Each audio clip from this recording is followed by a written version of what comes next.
에베소서 3장 1절부터 12절까지 제가 읽습니다. 이러함으로 그리스도 예수님의 일로 너희 이방을 위하여 갇힌 자 된 나 바울은 너희를 위하여 내게 주신 하나님의 그 은혜의 경륜을 너희가 들었을 터이라. 곧 계시로 내게 비밀을 알게 하신 것은 내가 이미 대강 기록함과 같으니 이것을 읽으면 그리스도의 비밀을 내가 깨달은 것을 너희가 알 수 있으리라. 이제 그의 거룩한 사도들과 선지자들에게 성령님으로 나타내신 것 같이 다른 세대에서는 사람의 아들들에게 알게 하지 아니하였으니 이는 이방인들이 복음으로 말미암아 그리스도 예수님 안에서 함께 후사가 되고 함께 지체가 되고 함께 약속에 참여하는 자가 됨이라. 이 복음을 위하여 그의 능력이 역사하시는 대로 내게 주신 하나님의 은혜의 선물을 따라 내가 일꾼이 되었노라. 모든 성도 중에 지극히 작은 자보다 더 작은 나에게 이 은혜를 주신 것은 측량할 수 없는 그리스도의 풍성을 이방인에게 전하게 하시고 영원부터 만물을 창조하신 하나님 속에 감추었던 비밀의 경륜이 어떠한 것을 드러내게 하려 하심이라. 이는 이제 교회로 말미암아 하늘에서 정사와 권세들에게 하나님의 각종 지혜를 알게 하려 하심이니 곧 영원부터 우리 주 그리스도 예수님 안에서 예정하신 뜻대로 하신 것이라. 우리가 그 안에서 그를 믿음으로 말미암아 담대함과 하나님께 당당히 나아감을 얻느니라. 아멘. 오늘은 에베소서의 말씀을 통해서 오중사역 가운데 특별히 사도와 선지자에 대한 것을 살펴보려고 합니다.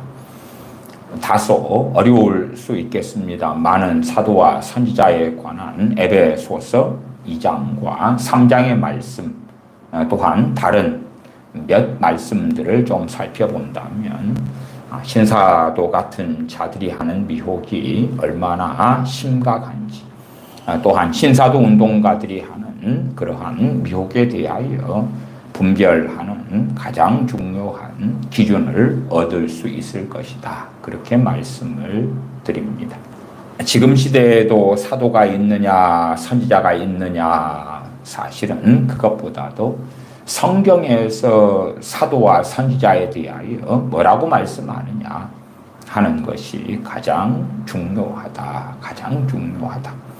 오늘 본문으로 들어가겠습니다. 오늘 본문에서는 주목해야 될 것은 3장 5절로 말씀을 드리겠습니다. 5절 이제 그의 거룩한 사도들과 선지자들에게 성령님으로 나타내신 것 같이 다른 세대에서는 사람의 아들들에게 알게 하지 아니하셨으니 사도들과 선지자가 왜 중요하냐 그러면 신사도 운동가들이 말하는 사도들과 선지자들 그리고 그 중요성은 지금 시대에 자칭 사도라 하는 자기들 자칭 선지자라 하는 자기들의 이야기 때문에 중요하다고 주장하는 거죠. 그러나 성경은 이 주님 시대 때와 또한 이 신약 성경의 시대 때 그때의 사도들과 선지자들에게 주목하고 있습니다. 어떤 시대에 당연히 선지자들이 있을 수 있겠죠. 물론 그 누가 선지자인지는 전혀 알지 못하겠습니다. 요한계시록 11장에 두 증인 두 선지자가 나와서 하나님의 정하신 때에 애언하고 기적과 이적을 행합니다. 그러나 그럼에도 성경에 정말 중요한 선지자들과 사도들의 사역은 무엇인가? 또한 심지어 극단적인 상대성이다 말할 수도 있겠습니다만은 성경에서 말씀하는 사도들과 선지자들은 왜 중요한가? 지금 어떠한 시대에 선지자가 있다 아무리 주장할지라도 물론 그러한 선지자 가운데 어떤 사람은 진짜 선지자일 수도 있겠습니다. 그러나 그것은 하나님께서 정확히 아시겠지요. 그럼에도 성경에서 말씀하는 사도들과 선지자들이 했던 일, 그 사역, 그들을 통하여 이루어진 것, 그것이 우리에게는 기초이고 가장 중요한 것이다. 거기에서 눈을 돌려버린다면 어그러지고 잘못되고야 만다. 우리가 뻔하게 알고 있는 대로 사도들과 선지자들을 통해서 이 신약 성경과 또한 구약 성경을 주셨다 말씀을 하겠습니다. 그렇기 때문에 신약 성경과 구약 성경, 거기에 창념하지 않는다면, 나아가 어떤 자가 나는 사도다, 나는 선지자다, 한 걸음 나아가서 나는 복음 전도자다, 나는 목사와 교사다, 혹은 이제 직분적으로는 계속하여 직분은 변천되어져 왔습니다. 어떻게 변천되어져 왔습니까? 창세기에는 족장시대다 그렇지요. 아브라함이 있고, 물론 아브라함에 대해서도 하나님께서는 선지자라고 인정하셨어요. 그런 족장시대. 그리고 시간이 흘러서 출애굽기로 가니까 모세 선지자가 등장합니다. 그리고 성막제도 등을 세우시면서 대제사장이 등장하고 레위지파가 등장하고, 그렇게 새로운 직분들이 계속 만들어져 가는 걸 볼 수가 있죠. 사사시대로 가면은 사사들이 등장합니다. 제사장, 사사, 또 선지자, 때로는 선견자, 그렇게 등장하죠. 신약으로 오니까 선지자들도 있습니다. 사도들이 있고, 이 사도행전에 안디옥 교회에 선지자들과 교사들이 있었다. 거기에는 선지자들도 있고 교사들도 있고, 그 다음에 초대교회에는 구제를 위하여 7 집사님을 세웁니다. 집사라는 직분이 새롭게 등장합니다. 지금으로 하면 안수 집사님이 되겠지요. 그래서 구제하는 것을 위하여 집사님들을 세우지요. 그렇게 해서 사도들은 우리는 기도하는 것과 말씀 전하는 일에 전무하리라 그렇게 하고 본연의 사명으로 돌아갑니다. 집사님들이 등장하고, 그리고 오중 사역이 등장합니다.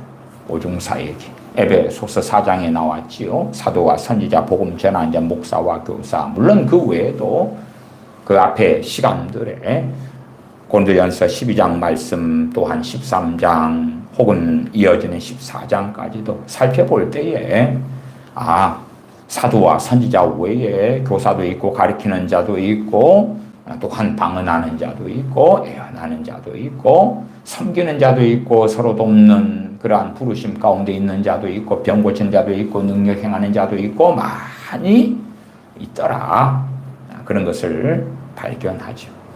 그 다음에 이제 사도 바울을 통하여 디모데전서, 후서 혹은 디도서 등이 기록되고, 디모데나 디도에게 사도 바울이 사도의 권위로서 권면하고 명하는 것을 봅니다. 그러면 디모데전서나 디도서에서는 뭘 말씀합니까? 감독이나 장로를 세우라는 것을 이야기하고 집사를 세우는 것을 이야기합니다. 감독을 세우는 데 있어서 감독의 자격, 장로를 세우는 데 있어서 장로의 자격, 집사를 세우는 데 있어서 집사의 자격을 쭉 나열합니다. 그래서 어떻게 보면 어떤 시대로 전향되어집니까? 사도와 선지자의 시대에서 또한 오중 사역을 에베소 4장에서 말씀하면서도 디모데전서와 디도서에서는 감독과 장로의 시대. 물론 지금의 교우분들이 투표를 해가지고 장로님을 뽑는 그 장로님하고 디도서에서나 혹은 디모데전서에서 이야기하는 장로님은 지금의 목회자들에 속하는 그러한 장로님들이다는 설명들은 자주 해왔습니다. 그렇게 감독과 장로, 그런 의미에서 어떤 사람은 그렇게 사도 바울에게 반기를 들 수도 있지 않겠습니까? 야, 성경에가 감독이 없었는데 뚱딴지같이 감독을 만들어? 아니면 신약시대에 안디옥 교회에 선지자들과 교사들이 있었다. 그러니까 야, 구약에 교사가 없었잖아. 선지자들만 있었고 혹은 사사가 있었고 제사장이 있었고 뭐 그러지. 교사들이 어디 있어? 아니면 병 고치는 자는 어디 있어? 없는 것이 새롭게 막 만들어지네. 그렇게도 말할 수 있겠지요. 물론 우리 입장에서야 성경에 기록됐으니까 그렇습니다만은 아무리 하나님께서 성령의 감동으로 성경에 기록됐다 해도 그러나 당시에 믿는 사람들의 많은 사람은 그 성령의 감동으로 기록된 성경 66권에 포함된 서신들이라 할지라도 하나님의 말씀으로 받아들인 사람도 있었고 그렇지 않은 사람들도 유감스럽게 많이 있었다는 사실이에요.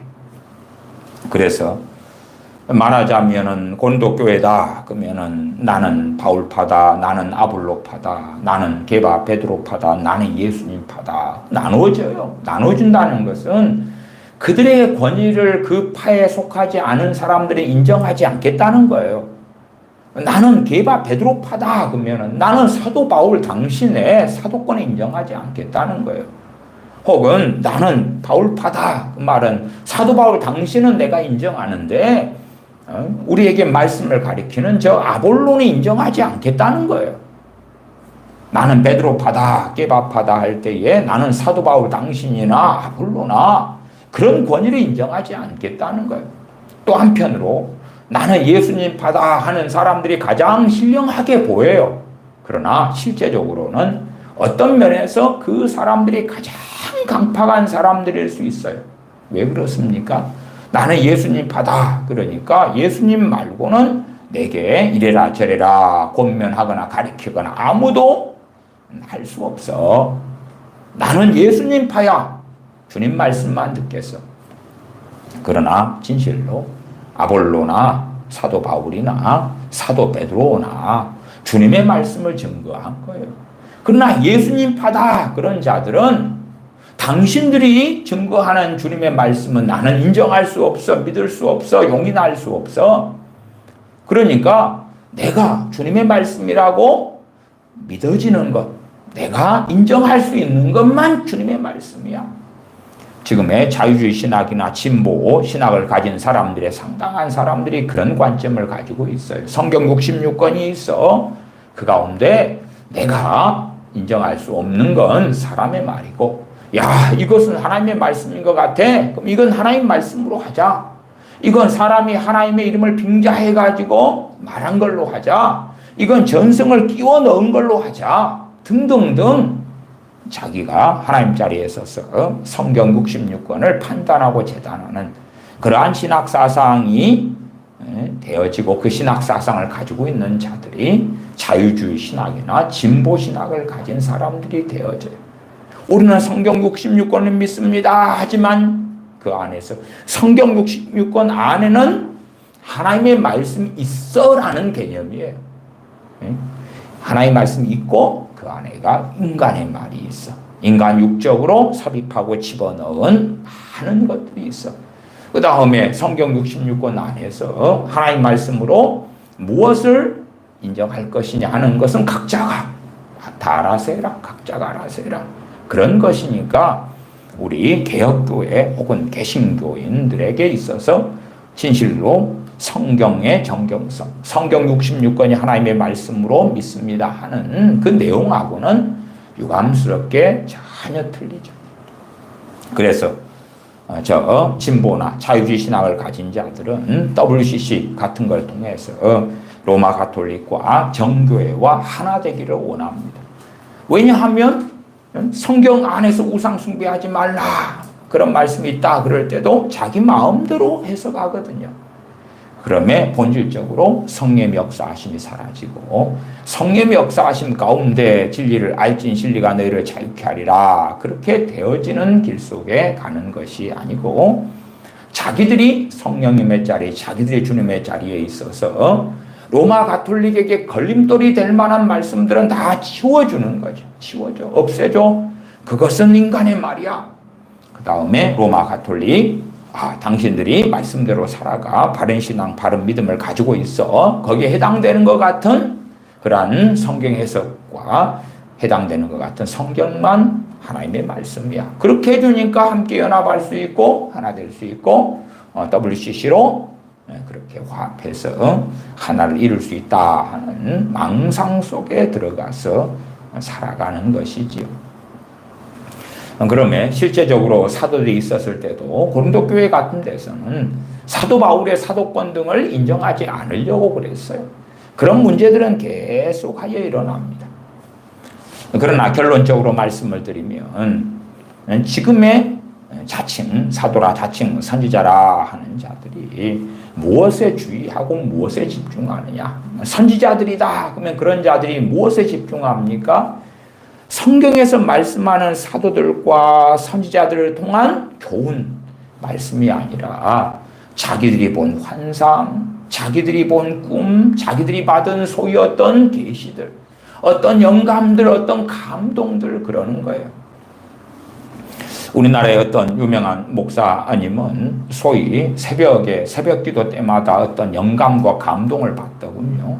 왜? 그분이 설교할 때마다 새벽에 내가 기도하는데 이런 감동이 왔어요. 그래서 어쩌고 하면서 성경을 해석하는 그러한 중심으로 삼더군요.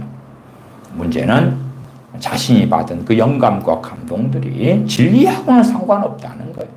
그러니까 자기가 받은 영감과 감동을 성경적이냐 합리화시키려고 성경 이리 갖다 쓰고 저리 갖다 쓰고 그런 것처럼 신사도의 사도라고 주장하는 그러한 많은 자들이 말씀 66권을 바르게 해석하고 가리키고 증거하는 데는 별로 관심이 없어요.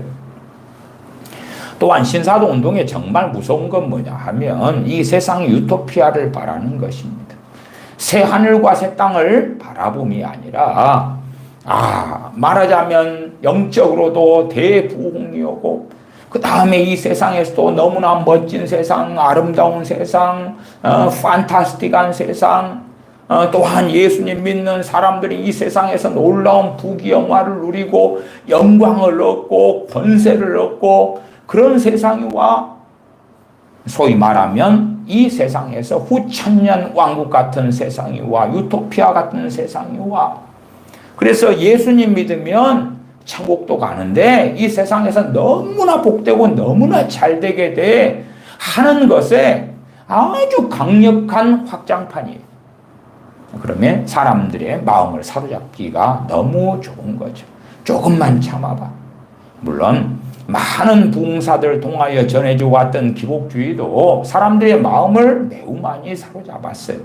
또 돌아가셨지만 조영기 목사님 또 여의도 순복음교회 같은 데를 통하여 전해져 왔던 기복주의 오중복음이라 할 때에 축복의 복음도 있고 또한 삼중 축복이라 할 때에 내 영혼이 잘됨 같이 내가 범사에 잘되고 강건하다 그걸 교리화시켜 가지고 예수님 믿으면 모든 것이 잘돼 예수님 믿으면 강건해 그것을 교리화시킨 거예요. 그래서 사람들의 마음을 현혹하고 사로잡았는데 대한민국의 발전 상황하고는 놀랍게 맞아떨어졌어요.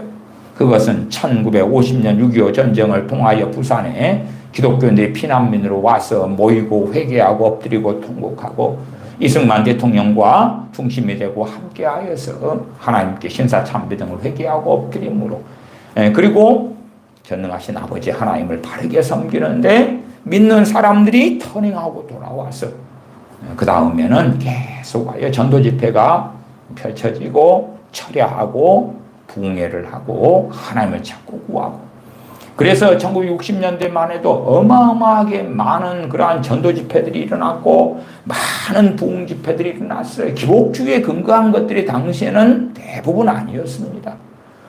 정말 주님을 사랑하고 사모하여서 그래서 1960년대만 되어도 목사가 된다는 것은 전제는 뭐냐 그러면 공산주의들이 가진 그러한 사상의 그런 것처럼 공산주의는 얼어 죽을 각오 맞아 죽을 각오 뭐 그런 여러 각오를 합니다. 그것처럼 목사가 된다는 것은 굶어 죽을 각오를 했던 것이에요. 또한 자녀들을 굶길 각오를 했던 거고 자녀들 전혀 학교 보낼 수 있는 형편이 안 된다는 걸 각오한 거예요. 왜냐하면 가난하고 믿는 사람은 적잖아요. 가난한데 헌금도 별로 없을 거 아닙니까? 그러면 목회자가 어떻게 자기 밥 벌어먹고 사냐 그 말이에요.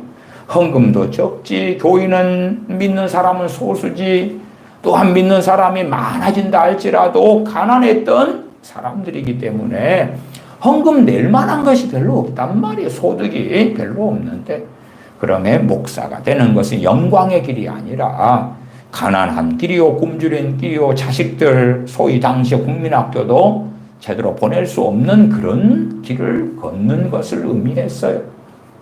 그럼에 진실로 헌신된 사람들이, 또한 하나님께서 부르신 사람들이 목사의 자리에 차지했고, 또한 당시에 상당한 부흥사들도 기복주의를 외쳤던 것이 아니라 하나님께 돌아오라고, 하나님 말씀 앞에 우리가 서자고 회개하고 엎드리자고 그러면서 안수하고 성령 충만이 임하고 회개가 터지고, 회개한 사람들, 주님 믿은 사람들이 이웃에게 또한 동네에서 복음을 증거하고 자기들이 믿게 되고, 믿는 사람이 모이니까 동네에 십자가를 세우고, 또한 십자가를 세운 다음에 목사님을 청빙해서 오고, 그냥 자생적으로 교회들이 발생하고 세워진 일들도 아주 많다 그 말이에요. 목사님이 어디 지역에 가가지고 개척하고 교회를 세우는 일들도 있었으나, 그러나 믿게 된 사람들이 야 우리도 교회를 세웁시다, 그리고 목사님 전도사님을 청빙해 오십시다, 그렇게 자발적 자생적으로도 교회들이 생겨났어요. 그러나 그럼에도 먹고 살기는 어려웠죠. 목회자 숫자는 적었어요. 그 다음에 작은 교회들이 흩어져 있고, 그래서 한 목회자가 여러 교회들을 목회하는 경우도 많았어요. 이 교회에 가서 말씀을 전하고, 주일날 오전에는 여기, 오후에는 저기, 밤에는 저쪽, 그렇게 한 사람이 한 5교회의 말씀을 증거하기도 하고, 그러나 쌀 한 떼밥도 제대로 얻을 수 없는 그런 사역을 했어요. 그러니까 주님을 믿는 것은 오직 하나님의 나라를 바라보고 주님 앞에 섰을 때 영광을 바라보고, 이 세상의 영광하고는 아무 상관이 없었어요. 왜? 성미제도 같은 것이 세워졌냐 그러면 목회자들이 가난하고 굶주리고 먹을 것이 없으니까 단지 우리가 밥 먹을 때 보리 쌀 가운데 한 숟가락이라도 떠가지고 그렇게 모아가지고 목회자의 가정에 갖다 주자고. 한 80년대 넘으니까요, 이제 교회들도 믿는 사람이 많아지잖아요. 그럼 교인들도 많아져요. 많아지니까 헌금도 많아져요. 왜 헌금이 많아졌냐 그러면 경제 성장이 많이 되어져 갔거든요. 벌이가 좋아지니까 헌금도 많이 하죠. 그때부터 이제 소형교회가 중형교회가 되고, 중형교회가 건물을 짓고, 그 다음에 대형교회가 등장하고 초대형교회가 등장해요. 그러면 목회자들 가운데 이제 많은 사례금을 받고, 그리고 소위 말하면 성공하는 목회자들이 등장하기 시작하죠. 어느 대기업에 다니는 것보다 더 많은 사례금을 받고, 소위 더 출세한 사람들 같이 보이는 목회자들이 등장하는 거예요. 또한 80년대 언제부터는 부흥사들이 부흥회를 다니면서 돈을 막 거머쥐게 되는 경우들이 나타나기 시작했어요. 그러니까 돈이 돈을 끌어들이고 원한다고, 돈 맛을 보니까 더 많은 돈을 원하는 거예요.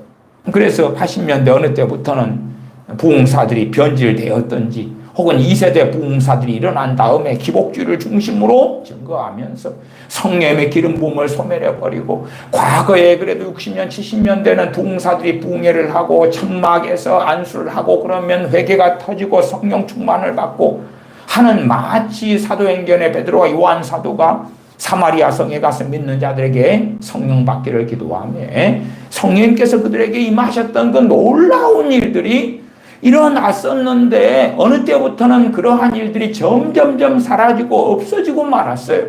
그러한 여의도 순복음교회 같은 데서는 기복주의, 예수님 믿어서 잘 되고 그 다음에 건강도 하고 그것을 교류화시켜서 전하는데, 대한민국의 경제 성장과 맞춰가지고 그렇게 됐기 때문에 와 이게 진리구나. 왜?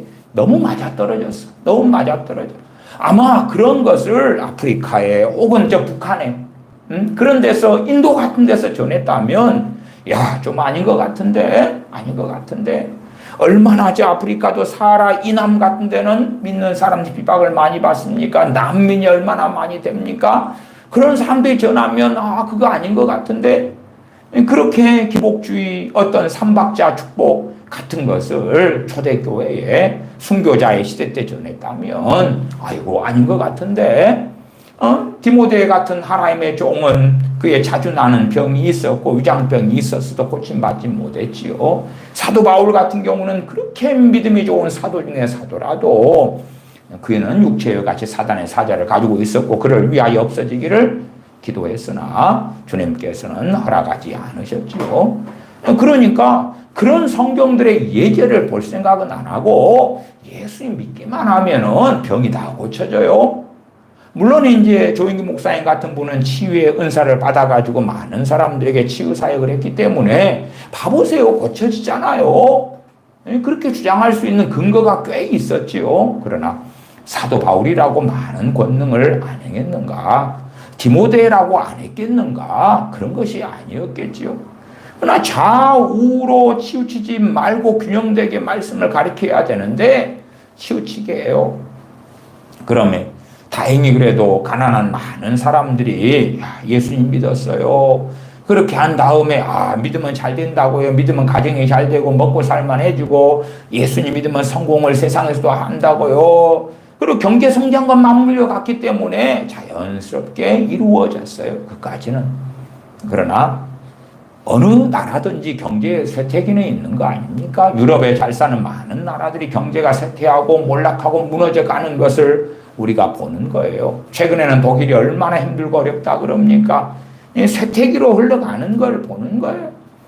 그런데 주님 믿으면 언제까지나 승승장구하고 잘 될 거라 하는 망상 속에 살아가는데 전혀 성경은 그를 증거하지 아니한다.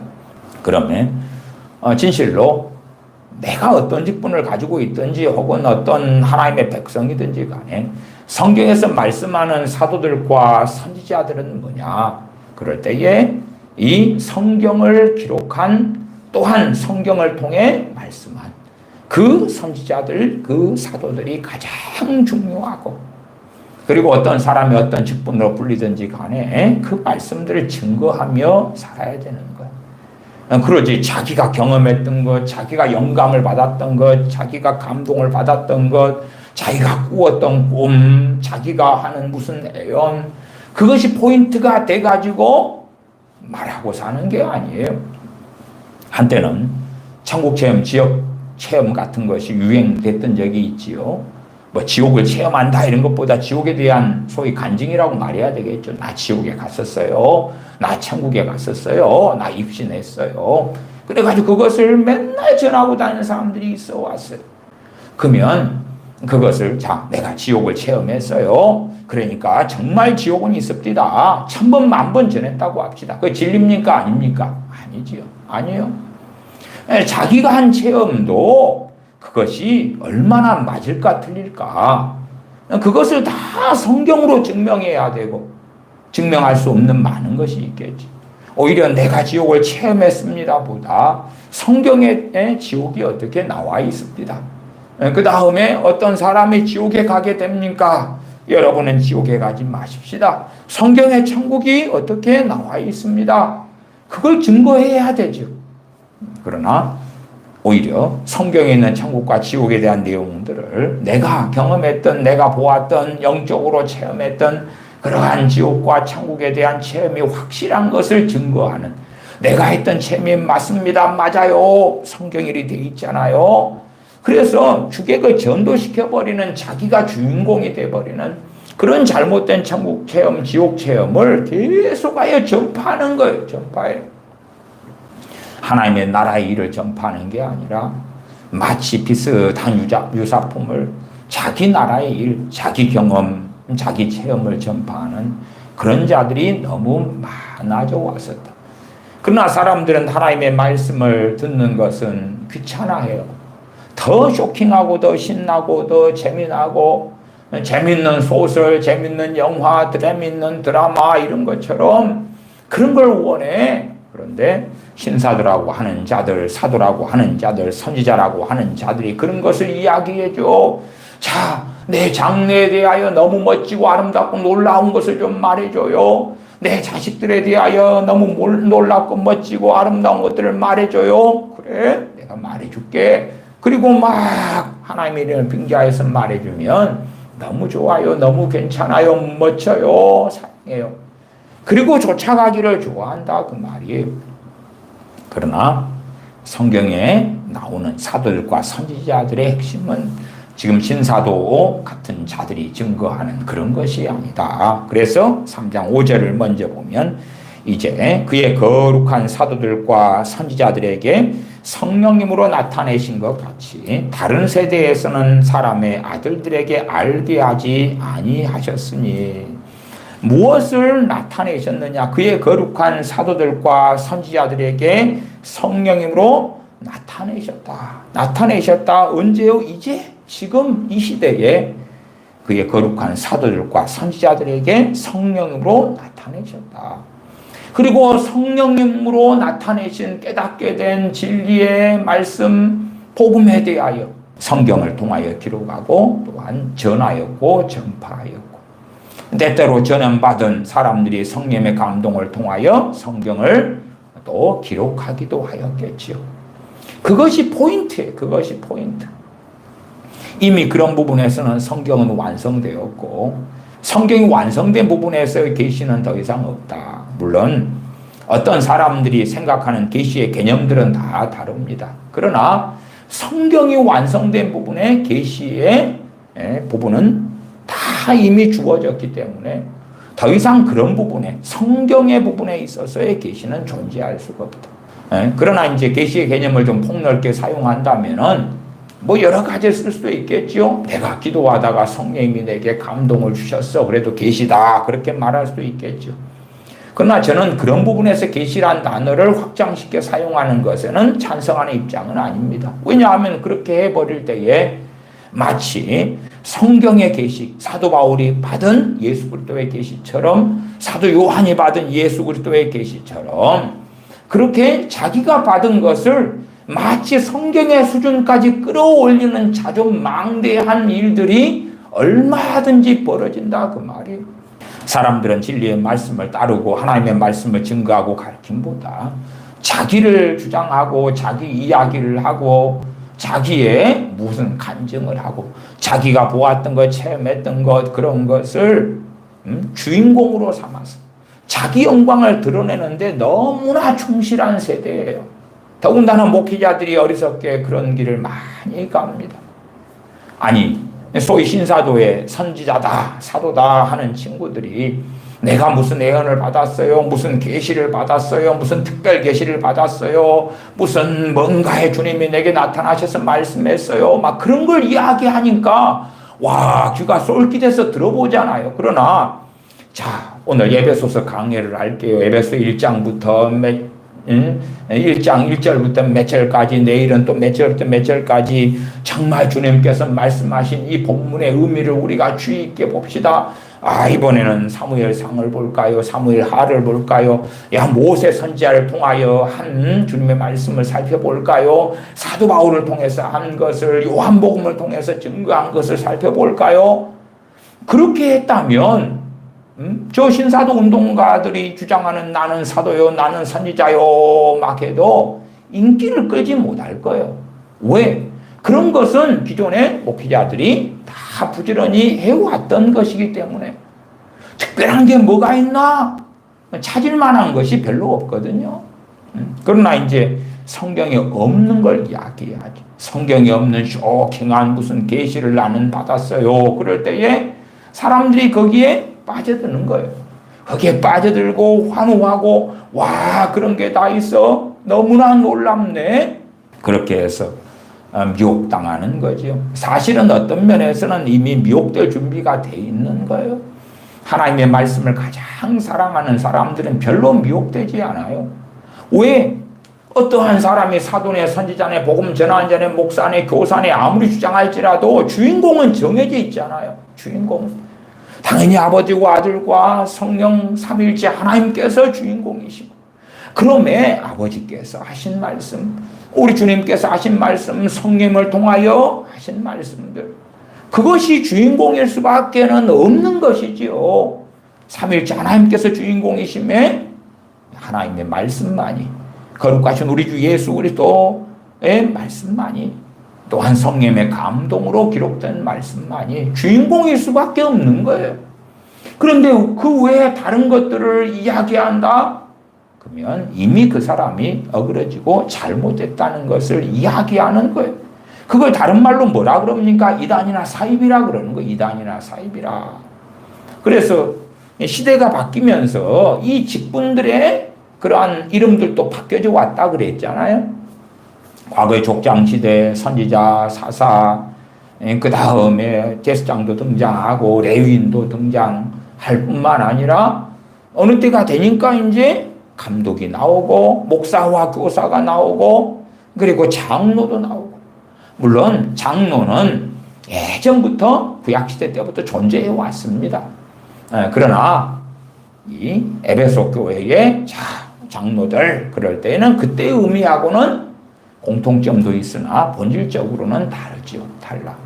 그래서 당시에 뭐 이스라엘 가운데 장로들이다 그러면 그 가운데 어른이고 때는 지도자적인 역할을 하고 신앙생활이 있어서 그렇게 리더자의 역할을 하고 그렇습니다. 그런 부분에서는 상당한 공통점이 있습니다. 많은 에베소 교회만 돼도 이방인 교회가 되잖아요. 거기에서 장로님이다. 그럴 때는 이제 국가적인 어떤 지역에서의 장로님이 아니기 때문에 교우들의 어떤 삶의 문제에 교우들이 율법을 어떻게 지켰느냐 지키지 않았느냐의 문제에 판결하고 하는 부분에는 대부분 관여하지 않지요. 그래서 다른 점들도 아주 많지요. 그런 의미에서 감독이나 장로를 세우라 하면 달라져 와요. 변천되어져 와요. 또한 전도자 같은 경우도 그렇지요. 주님께서 2명씩 제자들 짝지어 보내시면서 하나님의 나라를 전파하라고 했지요. 전도자 빌립 같은 경우가 세워졌지요. 또한 사도 바울은 디모데에게 전도자의 일을 하라. 개혁 성경은 전도인의 일을 하라. 개정 개혁파는 전도자의 일을 하라. 전도자지요. 전도자. 복음 전하는 그 일을 디모데에게 해라. 그렇습니다. 전도는 그 누구나에게 다 감당해야 될 사명은 됩니다만은 그러나 가장 본질적인 사명은 전도자로서의 부르심 받은 사람이 있다. 부르심 받은 사람이 있고 보통 교인들의 이제 각자의 자기 사명을 감당하면서 그 전도자로서 부르심 받은 사람들을 돕고 섬기면서 함께 전도의 일을 하는 것이 되어지죠. 그러지 각자가 다 부르심 받은 지체됨이 있고 은사가 틀리고 그럴 수밖에 없다. 그래서 때때로 디모데의 전서나 후서 같은 걸 통해서 개인인 디모데에게 하나님의 종인 디모데에게 사도 바울이 명하는 것을 우리 각자가 다 야, 내 것이오 라고 수용하는 것은 상당한 어리석음이 될 때가 많아요. 겨울 되기 전에 속히 오라. 그럼 우리가 저기 로마의 사도 바울한테 겨울 되기 전에 찾아가야 돼요? 아니잖아요. 사도 바울은 이미 천국에 가셨죠. 그러니까 그러한 것들 가운데 어떤 것은 우리에게도 어떻게 적용되어서 가능할 것이냐? 그러나 어떤 것은 우리에게 해당되는 것이 별로 아닐 것이냐? 그러면서도 이 말씀의 의미를 통하여 우리가 받을 그러한 하나님 말씀의 교훈은 무엇인가? 그런 것들을 지혜롭게 살펴야지 어리석은 사람이 되지 아니하지요. 3장 5절의 말씀은 다소 어려운 점이 있습니다. 5절 다시 보면 이제 그의 거룩한 사도들과 선지자들에게 성령님으로 나타내신 것 같이 다른 세대에게는 사람의 아들들에게 알게 하지 아니하셨으니 다른 세대 사람의 아들들에게 알게 하지 아니하셨다. 난해한 점이 여러 가지가 있어요. 일단은 번역 성경 가운데 새 번역 성경의 번역을 제가 읽어드리겠습니다. 지나간 다른 세대에서는 과거의 세대죠. 지나간 다른 세대. 이게 당시에 사도 바울이 이 에베소서를 기록할 때에 지금 현 세대하고 그 과거에 지나간 세대 두 세대를 비교하면서 이야기하고 있습니다. 지나간 다른 세대에서는 하나님께서 그 비밀을 사람의 아들들에게 알려주지 아니하셨는데 사람의 아들들을 누구까지로 봐야 될 것이냐? 그냥 이스라엘 사람들이냐? 어차피 이방인들은 아니니까. 이스라엘 사람들 전반적으로 하는 이야기냐? 아니면 선지자들 뺀 이야기냐? 뭐 이런 여러 가지 생각을 해볼 수가 있겠지요. 하나님께서 그 비밀을 사람의 아들들에게 알려주지 아니하셨는데 지금은 그분의 거룩한 사도들과 예언자들에게 성령님으로 계시하여 주셨습니다. 그러면 이 3장 5절의 본문은 우리가 살펴볼 때에 여기에 나오는 선지자들은 구약의 선지자들을 대한 이야기가 아니구나. 왜? 지금은 그러면 지금 시대에 사도 바울이 있었던 시대에 주님이 땅에 오신 다음의 시대 때에 혹은 최소한 좀 폭넓게 보면 신약 시대에 주님이 오신 다음의 시대에 그 시대의 사도들과 선지자들에게는 알려주셨다. 그러나 다른 세대, 이전 세대에서는 사람의 아들들에게 알게 하지 아니하셨다.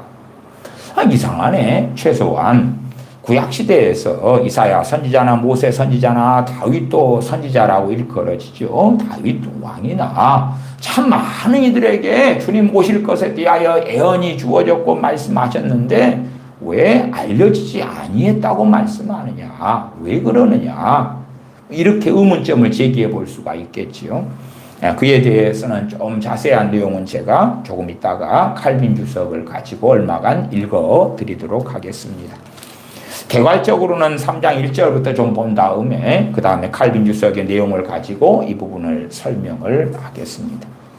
제가 강조하여 말씀드리는 것은 신사도 운동가들 같이 이야기하는 내가 선지자다, 내가 사도니라, 내 말을 들을지어다라고 전하는 그 내용에 있어서 유감스럽게도 말씀 66권이 중심이 되지 않고 그리고 자신이 경험했고 보았던 신비로운 계시다 뭐다 그런 것이 중심이 되고야 만다면 그들은 거짓 사도들이다. 그들은 거짓 선지자들일 수밖에 없다 하는 것이에요.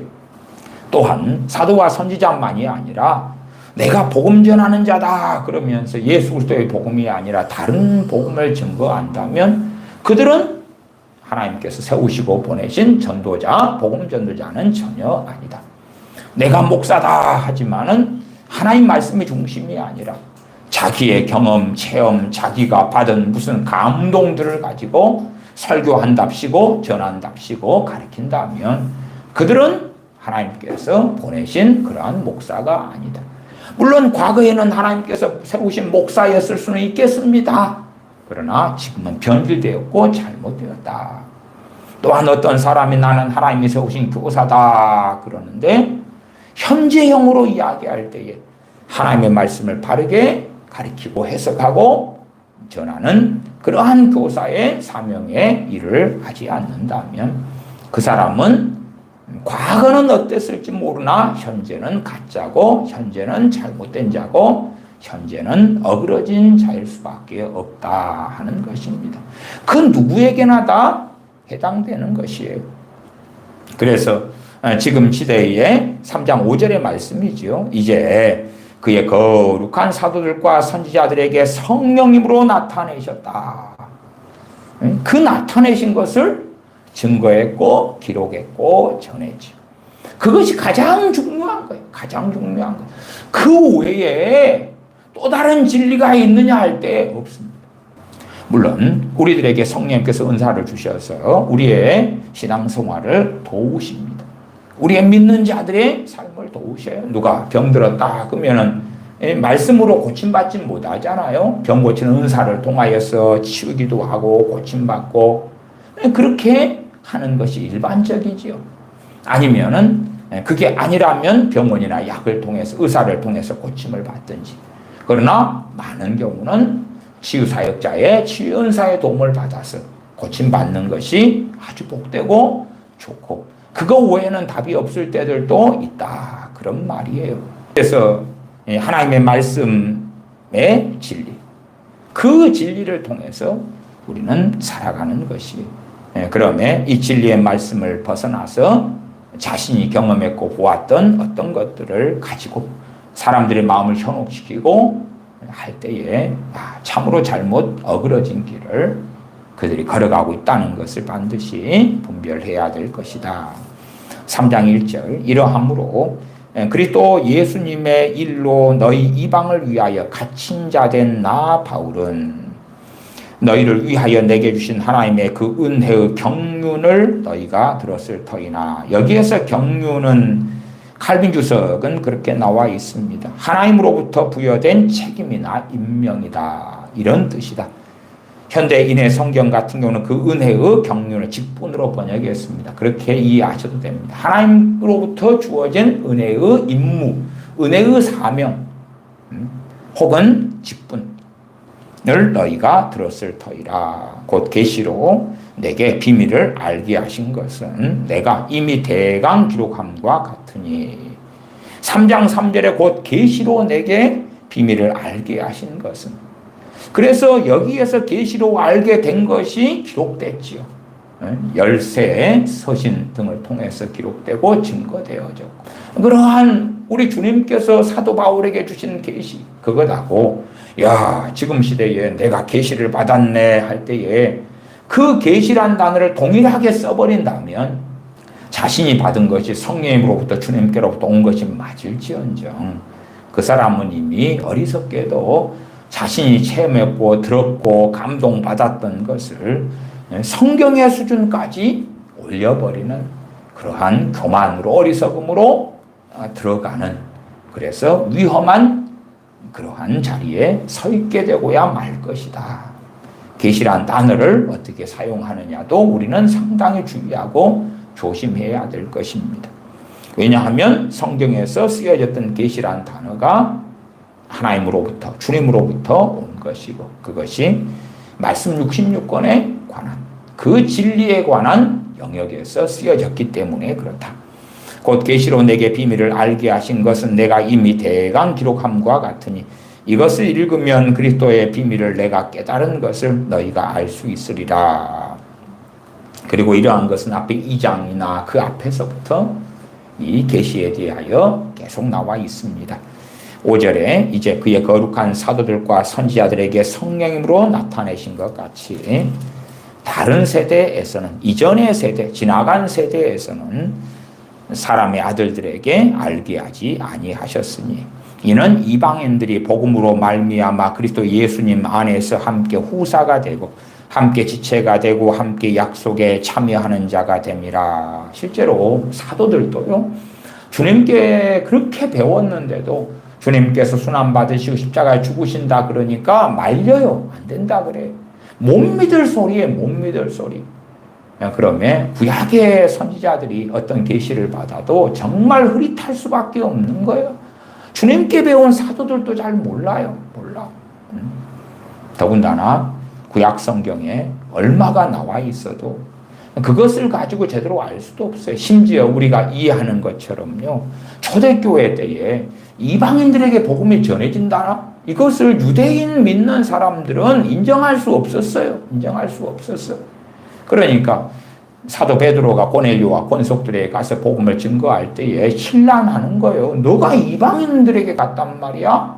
그러면 베드로 사도가 데려졌던 것을 보고를 한단 말이에요. 하나님께서 이렇게 이방인들도 우리와 차별을 안 하시고 구별을 안 하셨는데 우리가 누구가 한데 하나님을 가로막을 수가 있느냐? 그럴 수 없지 않느냐? 그러니까 이미 주님께 말씀을 배웠고 사도들이 함께하고 주님께로 말씀 배운 사도들이 증거하고 그래도 그 유대인 믿는 자들 할례 당에 속한 것처럼 보이는 그 유대인들의 그 강파감을 그들이 생각하는 성경 이해와 깨달음과 알의 그 고정관념을 쉽게 깨트리고 무너뜨릴 수가 없는 거예요. 오죽하면 사도 바울이 3차 전도여행을 마친 다음에 연보를 가지고 예루살렘에 옵니다. 예루살렘에 믿는 자 최소한 예루살렘과 그 주변까지 포함하겠죠. 믿는 자 수만 명이 있는데 야고보 감독이 이야기하죠. 장로님들이 이야기하죠. 사도 바울 너가 오는 것을 그들이 듣고 알게 되면 큰일이 날 것이다. 그러니까 이렇게 해서 성전에 가서 이 사람을 통해 결례를 해가지고 당신 여전히 모세율법을 지키고 있는 것을 좀 보여주라. 뭐 등등등 하는 거예요. 그러나 이제 다른 일로 모함을 당해가지고 결국은 잡혀가고 말죠. 유대인들 교회라 할지라도, 소위 초대교회에 속하는 유대인들 교회라 할지라도 사도 바울이 증거하는 복음에 대하여 또한 성경 해석과 이해와 주님께 받은 계시에 대하여 다 인정하지 않아요. 인정하지 않아. 이미 주님께서 오셔서 공생의 세월을 보냈고 순환당하셨고 죽으셨고 부활하셨고 승천하시고 오순절이 있었는데 오순절 성령의 강림을 경험한 교회, 거기에서 사도들이 복음을 증거할 때 3,000명 5,000명이 돌아오고 그렇게 되어지면서 놀라운 부흥을 보고 성장한 교회. 그러나 그들은 어리석어집니다. 그러면 도대체 구약의 하나님의 계시를 선지자들이 조금 부분적으로 받아요. 근데 이미 성취된 시대에도 잘 이해하지 못하고 모르는데 얼마나 알겠는가.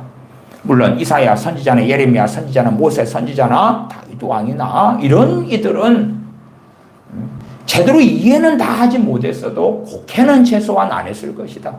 어리석어지지는 않았을 것이다. 그러나 보여주신 말씀을 가지고 전체를 다 이해할 수는 없었던 거예요. 그러면 그런 것에 대하여 말씀을 기록하고 했지만은 그것을 가지고 하나님의 이 비밀의 경륜은 뭐예요? 유대인과 이방인이 차별이 없이 예수 그리스도 안에서 하나가 되는 것이고 또한 천하 만민에게 복음을 증거하라. 주님께서 말씀하신 대로 그 길을 걸어가는 것인데 세상의 천하 만민에게 우리 유대인의 예수 그리스도인데 스데반 집사님의 순교를 통해 핍박이 일어나니까 그때야 온 유대와 사마리아로 흩어지는 거예요. 성경 본문의 사도행전 8장에서도 온 유대와 사마리아로 흩어졌다 그랬지 거기에서 더 넘어가지고 저 이방인 지역으로 갔다 이렇게 안 나와요. 그러나 핍박이 너무 심하기 때문에 다메섹까지도 도망가고 거기에서 교회가 세워져 버리는 거예요. 안디옥까지도 가고 거기에 교회가 세워져 버리는 거예요. 다른 나라 시리아까지 가버리는 거예요. 그럴 수밖에 없는 형편에 처하지요. 최대한 주님 믿으니까 유대 땅을 안 벗어나려고 그래요. 기껏해야 사마리아까지는 혼종이니까 이까지는 좀 주님께서 또 하셨으니까 인정을 좀 해볼까? 뭐 그럴 뿐인데 그러나 환경적으로 어쩔 수 없어서 온 천하에 다니며 복음을 증거하라 하는 것에 발걸음을 한 걸음 두 걸음 디디게 될 수밖에 없는 거예요. 그럼에도 끊임없이 이 할례당들 믿는 사람들 때문에 바른 진리 안에 서서 살아가는 것은 굉장한 어려움을 겪었어요. 그래서 때때로 안디옥 교회에 있을 때 베드로 사도가 왔다가 이 할례당이 오니까 소위 믿는 사람 믿는 유대인이지 메시아는 주지요. 말하자면 베드로 사도가 이방인과 함께 먹다가 외식해서 피하고 도피하고 도망가고 함께 있던 바나바 사도도 외식하고 그것을 가지고 공개적으로 사도 바울은 책망하고야 말지요. 그럴 정도로 쉽게 이 유대인들이 가진 고정관념을 깨뜨리고 벗어나는 것은 너무나 어려운 일이에요. 그러면 다른 세대, 이전 세대의 사람의 아들들에게 알게 하지 아니하셨으니 할 때에 복음의 전체적인 내용은 아무리 구약의 선지자들이 받았어도 다 알 수 없는 거예요. 알 수 없어. 주님과 공생의 사역을 함께했던 주님의 사도들도 심지어 주님께서 순환당하시고 다시 사흘 만에 살아나신다 해도 믿어요? 안 믿어요? 안 믿어요. 주님 부활을 목격한 여자들이 증거해도 못 믿겠다는 거예요. 엠마로 같은 두 제자들이 증거해도 못 믿어. 다른 사도들이 주님 배운 다음에 증거했는데 그 자리에 없었던 도마 사도가 나중에 온 다음에 사도들이 우리가 주님을 만났다 할 때에 못 믿겠어. 주님의 그 옆구리에 손을 넣어봐야 되고 주님의 그 못자국에 손을 대야 되고 그래야지만이 나는 믿겠다 그러는 거예요. 사도들도 그런데 구약의 선지자들이나 구약의 하나님의 백성들이 아무리 경건하고 깨어있다 할지라도 얼만큼 알았겠는가 할 때에 충분하게 깨닫고 알지는 못했다 하는 것은 너무나 뻔한 이야기가 되어집니다. 그럼에도 이제 이 5절의 말씀을 도와주고 말씀드리는 것은 그의 거룩한 사도들과 선지자들에게 성령님으로 나타내신 것 같이 그렇게 이제 지금 시대에 하셨다. 그리고 성령을 통하여 이 거룩한 사도들과 선지자들이 받아서 증거했다 그 말이에요. 증거한 전체 내용이 최소한 신약성경 27권에가 다 담겼다 그 말이에요. 우리가 안디옥 교회도 이 선지자들과 교사들이 있었다는 걸 보잖아요. 그런 선지자들도 포함이 충분히 될 수가 있죠. 또한 신약성경 27권을 기록한 사도들이 있지만은 그 외에 또 많은 사람들이 있어요. 그들의 직분을 선지자라고 말할지 사도라고 말할지 그 외에 어떤 다른 직분을 말할지까지는 모르겠어요.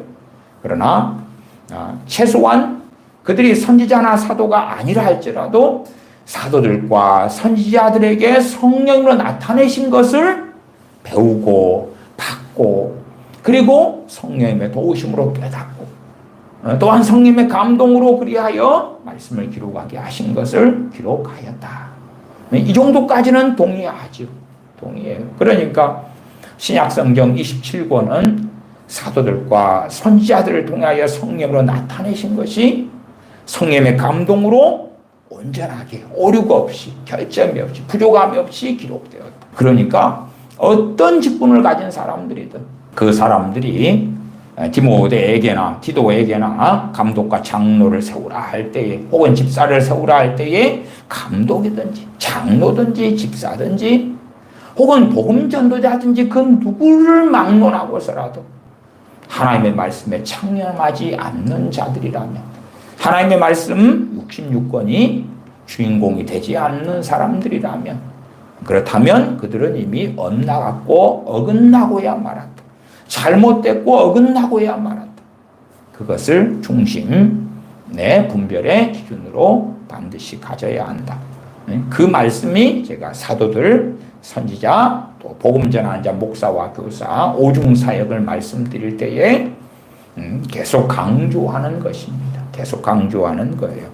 일단은 3장의 부분의 칼빈 주석을 좀 제가 읽어 드리도록 하겠습니다. 사도 바울의 소명은 그 자신에게 보다도 다른 사람들에게 더욱 중요한 의미를 가지고 있는 것 같다. 사도 바울은 복음을 유대인들에게나 이방인에게나 똑같이 증거하였기 때문에 어디를 가든지 비난을 받았다.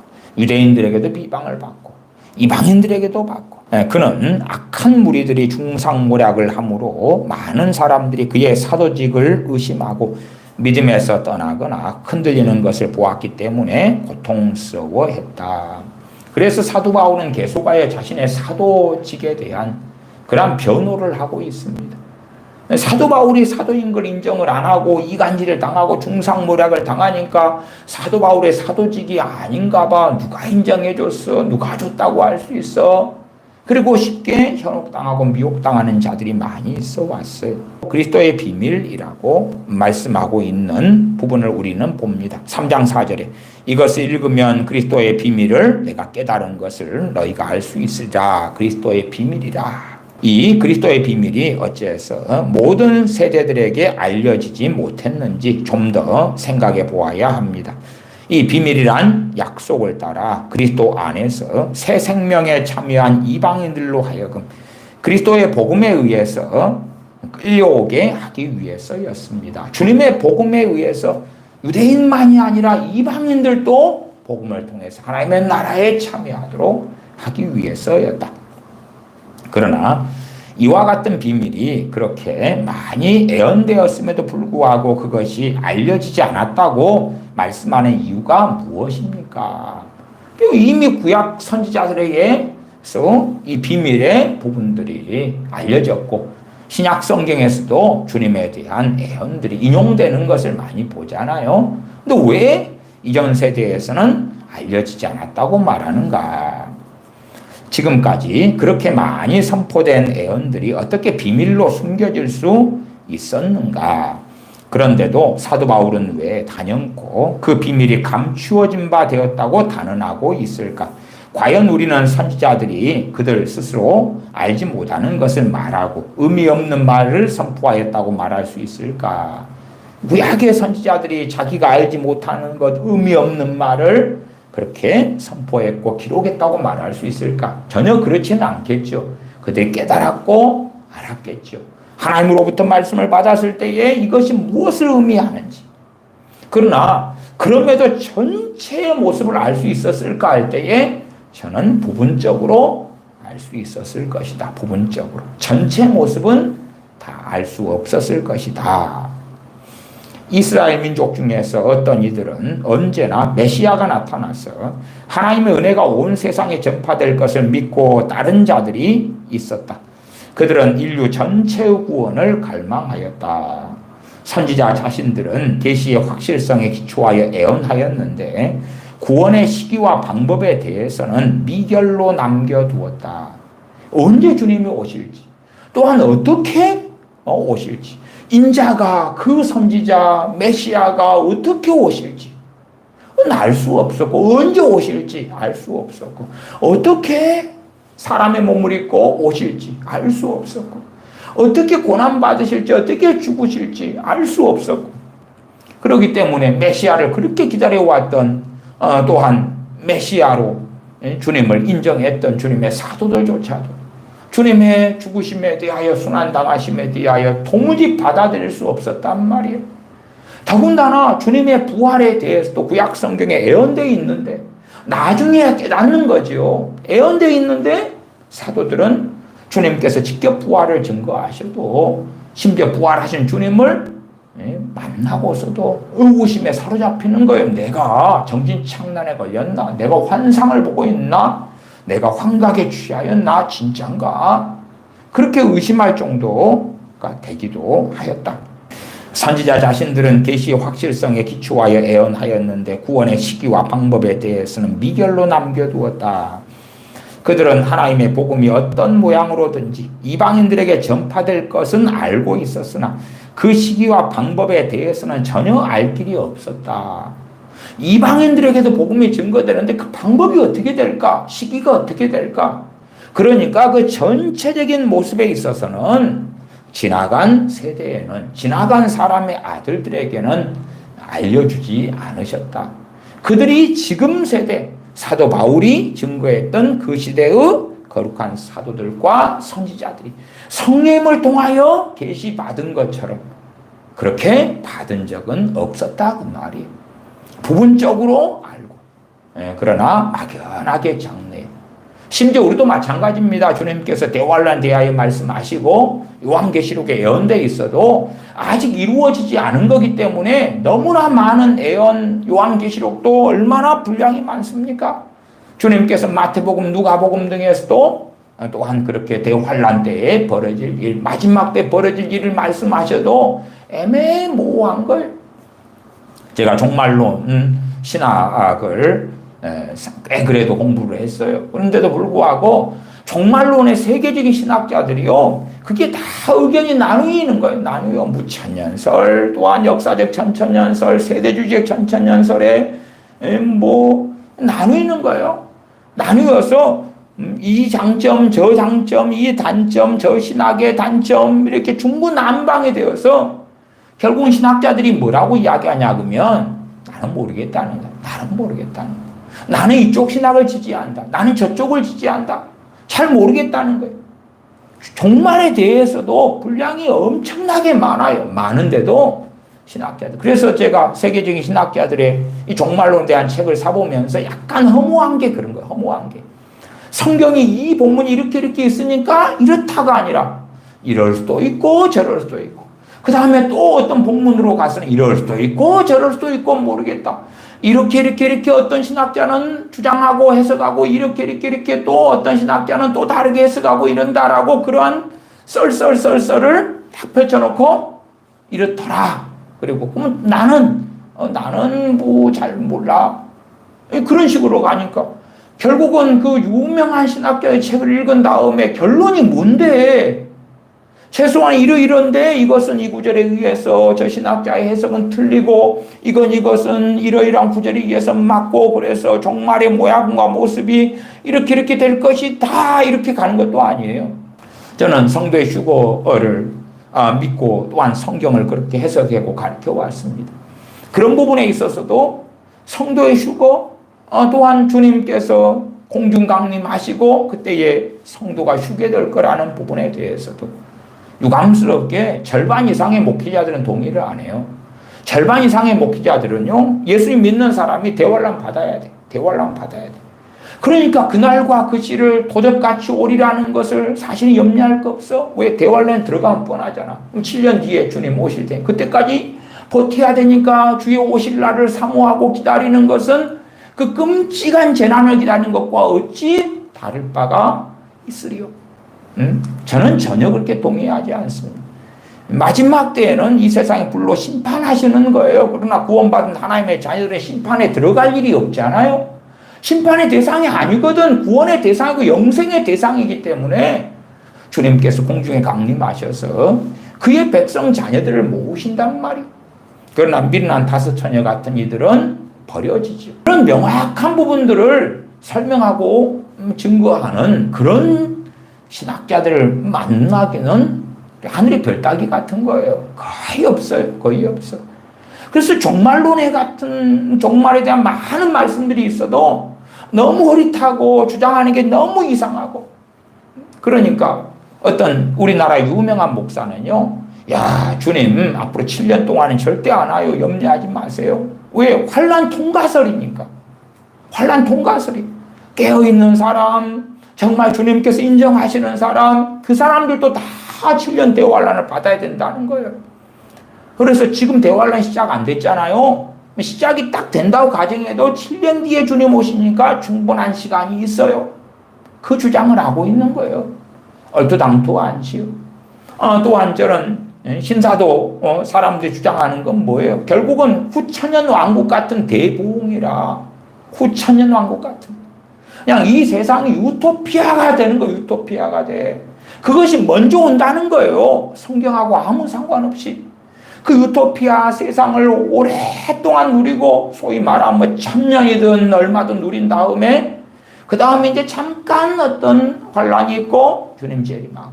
그러니까 주님 재림은 유토피아를 그래도 후천년 왕국처럼 한 1000년은 누린 다음에 오니까 부귀영화를 누리고 떵떵거를 누리고 건강을 누리고 잘 먹고 잘 살고 한경변 아파트 같은 것은 뭐 우습게 5채 10채도 그냥 받게 되고 그런 것에 왜 현혹되느냐 그러면 말씀을 통한 종말론이 제대로 자리 잡혀 있지 않으니까.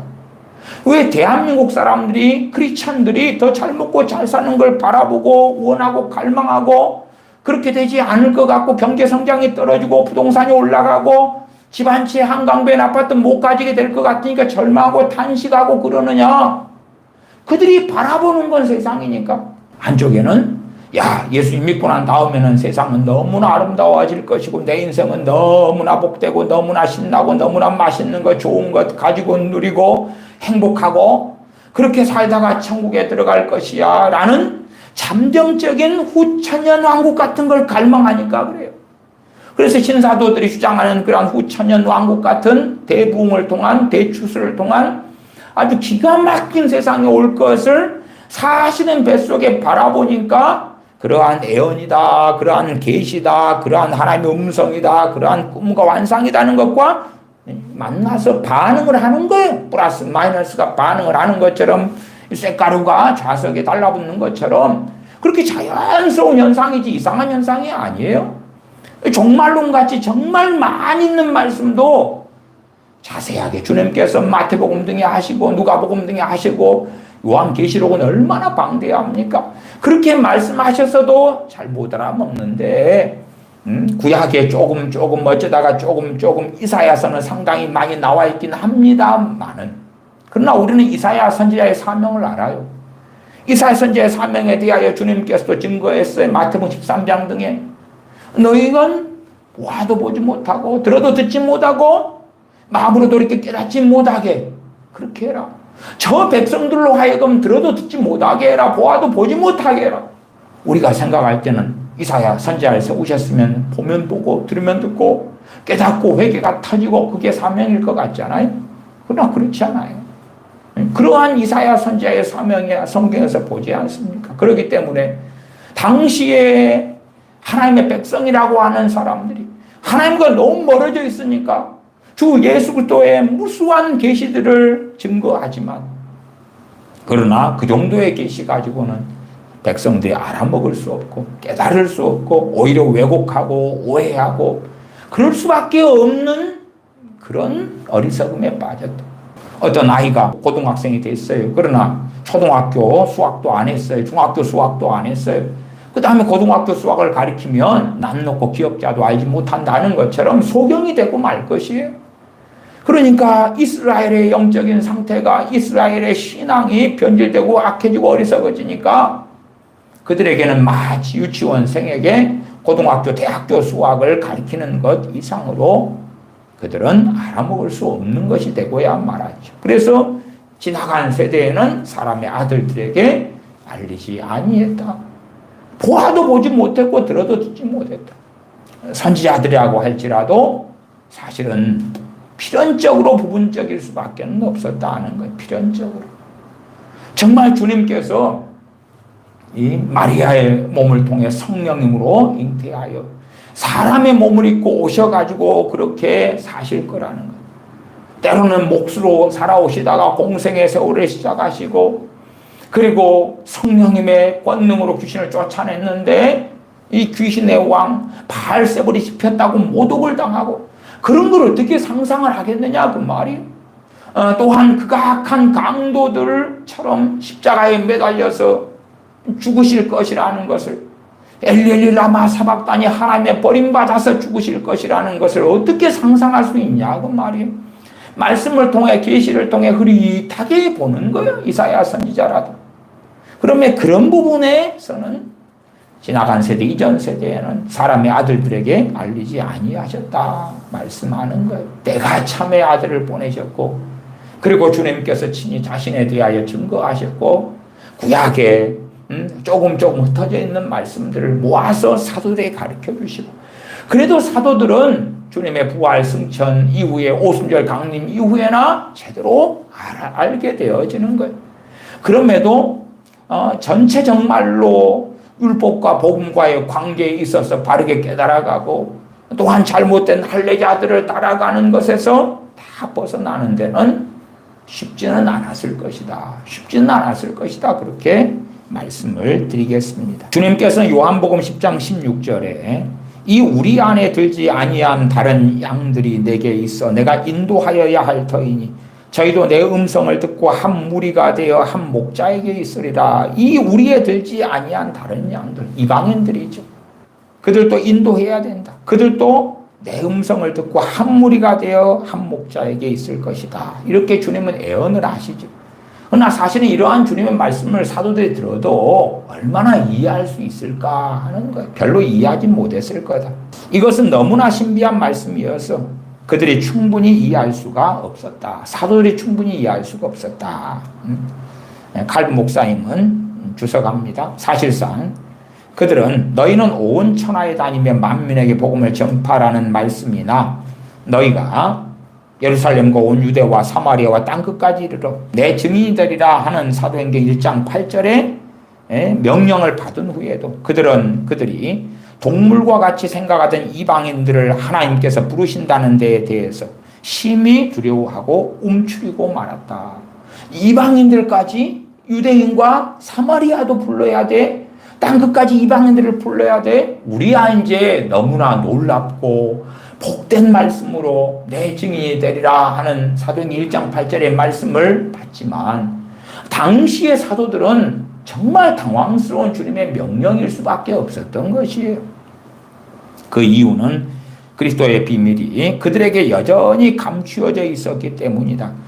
그래서 그들은 실제적인 그리스도께서 하신 말씀을 혼동해서 이해했고, 계시의 눈이 어두워서 마치 베일로 감추어진 비밀과 같았었다. 사도들에게도 그랬었다 그 말의 실제.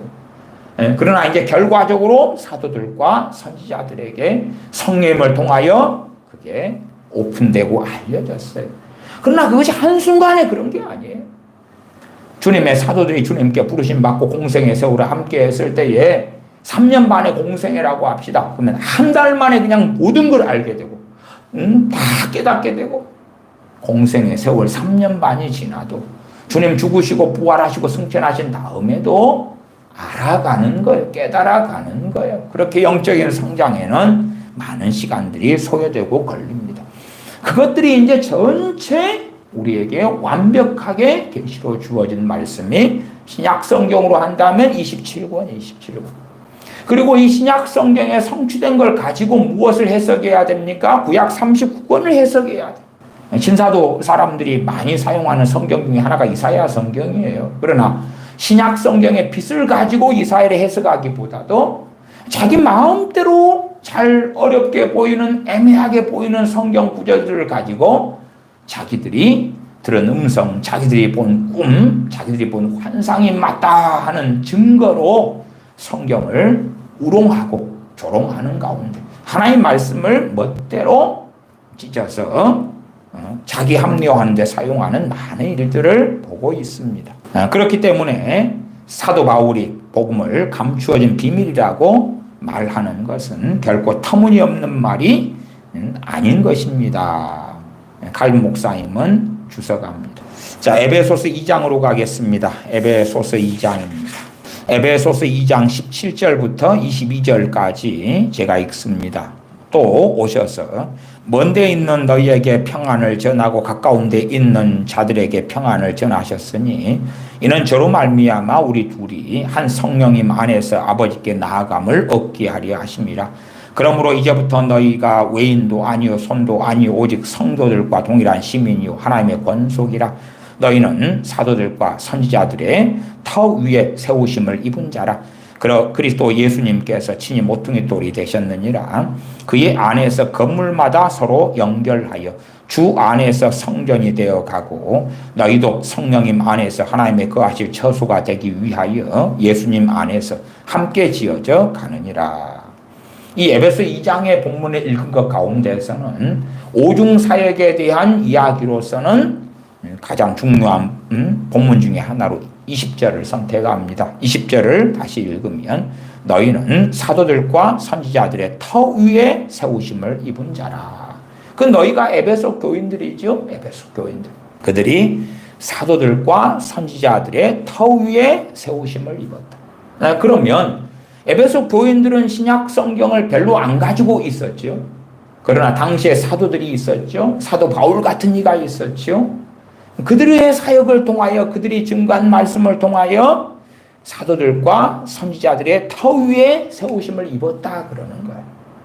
그러면 이제는 신약 성경 27권이 다 완성된 다음에는 우리는 얼마나 더 든든하게 사도들과 선지자들의 터 위에 세워질 수 있느냐 그 말이에요. 사도들과 선지자들의 터를 이야기해요. 터는 교훈을 이야기합니다. 교훈을. 말씀이 얼마나 풍성하게 있는데 여기에 또 다른 신사도들의 무슨 계시를 더할 필요가 있습니까? 없습니다.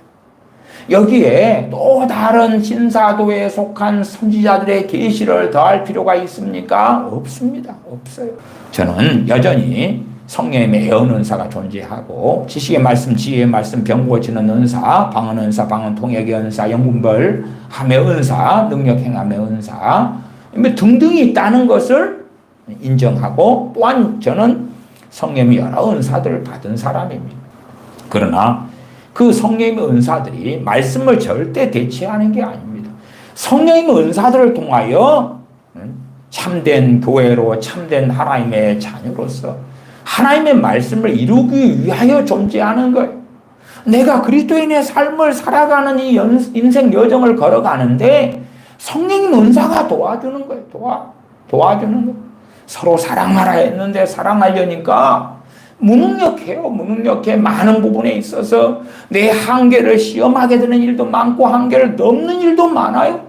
내 힘으로 연약하여 할 수 없는 것도 있단 말이에요. 그때에 성령님 은사가 부어지고 그 말씀이 가능하게 된단 말이에요. 어떻게 내 짐은 쉽고 가벼움이라 그럴 수 있느냐? 수고하고 무거운 짐진 자들아 다 내게로 오라. 내가 너희를 쉬게 하리라. 나의 멍에를 메고 내게 배우라. 내 짐은 쉽고 가벼움이라. 어떻게 그럴 수 있느냐? 정말로 그 길과 그 방법이 성령님의 임하심, 성령님의 도우심을 통하여 이루어지기 때문에 가능하다 그 말이에요. 그 다음에 성령 역사하심, 도우심의 가장 보편적 방법이 은사를 부어주심. 또한 충만케 하심, 성령 충만을 통해서 이루어 가신다 하는 것이. 그렇기 때문에 성령의 은사들을 부정하는 사람들, 왜 부정해요? 받지 않았으니까 부정하죠. 그 소수는 그런 사람이 있긴 합니다. 은사를 부정하는 사람, 인정하지 않는 사람인데 사실은 은사를 받았어요. 그러나 그게 방언 은사나 애언 은사 같은 게 아니기 때문에 표시가 안 나요. 그냥 지혜의 말씀이라고 합시다. 그런 특정한 부분에 성령 역사하시는 지혜의 말씀 은사가 돌아가요. 그래서 살지만은 그걸 자기 거라고 생각하거나 아니면 은사가 아니라 다른 입장에서 은혜라고 생각하는 경우도 있어요. 은혜. 아, 이런 은혜가 내가 주어졌어. 아니면 이런 재능이 나한테 있었네. 그렇게 성령으로부터 온 은사도 자기 재능의 한 부분으로 취급해버리기도 하고, 아니면 내가 이런 게 부족해서 하나님께 달라고 했는데 기도 응답으로 이런 게 주어졌어. 그러나 은사는 아니야. 이렇게도 해석하고 주장하는 자들도 있더라. 그 말이에요. 그래서 20절의 말씀을 일단은 읽었습니다. 너희는 사도들과 선지자들의 터 위에 세우심을 입은 자라. 그렇다면 우리가 어떤 믿는 사람을 세울 때, 혹은 불신자에게 복음을 전하고 그가 주님을 믿고 거듭나고 하나님의 믿음이 충만한 장성한 자녀로 성장할 때까지 필요한 건 뭐지요? 이 사도들과 선지자들의 터란 말이에요. 사도들과 선지자들의 교훈이에요. 신사도 운동가들이나 아니면 내가 정광훈처럼 선지자다 그런 자들이 하는 교훈이 필요한 게 아니라 성경에 기록된 이 사도들과 선지자들의 교훈이 필요해요. 그것은 이미 신약성경 27권에 나와 있고 이 외에 구약 성경에 있는 선지자들을 통한 교훈도 있다 그 말이에요. 조금 있다가 제가 다른 이 사도들과 선지자들에 대한 말씀도 함께 보긴 할 겁니다. 그때는 구약에 있는 선지자들과 신약에 있는 사도들을 이렇게 이야기하고 있기도 해요. 그러나 앞에 에베소 3장에서 봤을 때는 지나간 세대, 이전 세대하고 그 다음에 지금 세대를 비교하고 있을 때에 지금 세대의 사도들과 선지자들을 이야기한 거예요. 마치 주님께서 공생의 사역을 시작하시기 전에 누가 먼저 사역을 시작했습니까? 선지자 세례 요한이 사역을 먼저 시작했습니다. 그도 굉장히 많은 부분에 있어서 주님에 대하여 알게 되었어요. 그럼에도 불구하고 주님의 오실 길을 예비하러 왔던 선지자였는데 그가 이제 헤롯에게 잡혀서 감옥에서 죽음을 기다리고 있을 때에 그의 제자들을 보내서 뭐라고 묻습니까? 자기가 증거한 그 메시아에 대하여 오실 그이가 당신이 오니까 아마 그 어떤 선지자들보다 구약에 있는 그 어떤 선지자들보다 메시아에 대하여 최고로 알았던 선지자를 꼽자면 선지자 세례 요한이에요. 그러나 그 선지자 세례 요한도 흔들리는 거예요. 애매한 거예요. 자기가 보라 세상 죄를 지고 가는 하나님의 어린 양이로다. 그리고 증거한 그분에 대하여 감옥 속에 있다가 아이고 맞는가? 헷갈린다. 자기가 증거해놓고 그는 불과 성령으로 세례를 주실 것이다. 나는 그의 신들매를 풀기도 감당치 못할 자다. 그는 흥하여야 하겠고 나는 쇠하여야 하리라. 당신보다도 저 나사렛 예수가 세례를 더 많이 줍디다. 그러니까 세례 요한의 어떤 시기심을 자극할 수도 있겠지요. 그러나 전혀 그렇지 않고 그래요? 성경은 물론 예수님이 직접 세례를 준 게 아니라 그의 제자들이 준 것이다 기록하지만 세례 요한은 그는 흥하여야 하겠고 나는 쇠하여야 하리라. 왜? 그가 메시아니까. 그러다가 오실 그이가 당신이 오니까 다시 묻는 거예요. 물어. 의구심이 들고 시험에 들고 의심이 들고 그러니까 그런 선지자 세례 요한은 오실 길 주님의 오실 길을 예비하러 왔는데 주님에 대하여 전체를 알아요? 몰라요? 몰라요? 잘 몰라요. 선지자로서 사도행전은 아가보 선지자가 몇 번 등장하기도 하죠. 온 천하가 흉년 들리라 하고 나중에 사도 바울이 예루살렘에 가기 전에 와서 이 임자를 데려다 이렇게 결박해서 이렇게 될 것이다 예언도 하고 당연히 그 아가보 선지자는 주님을 잘 믿는 선지자죠. 안디옥 교회에 선지자들과 교사들이 있을 때 그 선지자들도 있고 그러면 신약시대에 여러 선지자들이 등장해 있는 것을 확인해요. 그 선지자들, 그 사도들을 통하여 주신 교훈 그 터 위에 세워지는 거예요. 거기에 당연히 이제 이사야 선지자나 예레미야 선지자나 혹은 모세 선지자 등등의 구약의 선지자들도 당연히 추가되죠. 당연히 함께 포함되죠. 그래서 이 터 말고 다른 터를 닦으면 돼요? 안 돼요? 안 되는 거예요. 안 돼요. 물론 터에 대해서도 성경은 두 가지를 이야기합니다. 한 터는 예수 그리스도, 유일한 터는 예수 그리스도를 증거하고 이야기해요. 그 다음에 여기에서는 사도들과 선지자들의 터를 이야기해요. 그 다음에 20절 하반에는 예수님께서는 친히 모퉁이 돌이 되셨다고 이야기해요. 그 부분은 조금 이따가 설명을 추가하기로 하겠습니다. 17절에 칼빈 주석을 읽어드립니다. 또 오셔서 먼데 있는 너희에게 평안을 전하고 가까운 데 있는 자들에게 평안을 전하셨으니, 여기에서 먼데와 가까운데 이 두 말이 나오는데 장소적인 거리를 말하는 것이 아니고 유대인은 계약적인 이유로 하나님께 가까운 자라고 말하는 것에서 가까운 대라고 말씀하고, 이방인은 아무 구원의 약속도 없고 하나님의 나라로부터 멀리 있었기 때문에 멀리 있는 자라고 하는 것이다. 먼 데 있는 자와 가까운 데 있는 자에게 평안을 전하셨다. 무슨 평안요? 평안의 복음이죠. 평안의 복음. 하나님과 사이에 화목하고 화해되는 그러한 평안의 복음을 전하셨지요. 가까운 데 있는 자들에게도 전했고 먼 데 있는 자들에도 전했다. 18절, 이는 저로 말미암아 우리 둘이 유대인과 이방인이 둘이 한 성령님 안에서 아버지께 나아감을 얻게 하려 하심이라. 이 비밀이 구약에는 펼쳐져요? 안 펼쳐져요? 안 펼쳐져요. 신약에 와서도 제대로 사도행전 등을 볼 때에 안 펼쳐집니다. 오순절이 있고도 이방인들이 이 교회 안에 하나님의 자녀로 합류하고 들어오는 것에 대하여 많은 문제가 있어요. 그래서 사도행전 15장에 예루살렘 회의가 열리기도 합니다.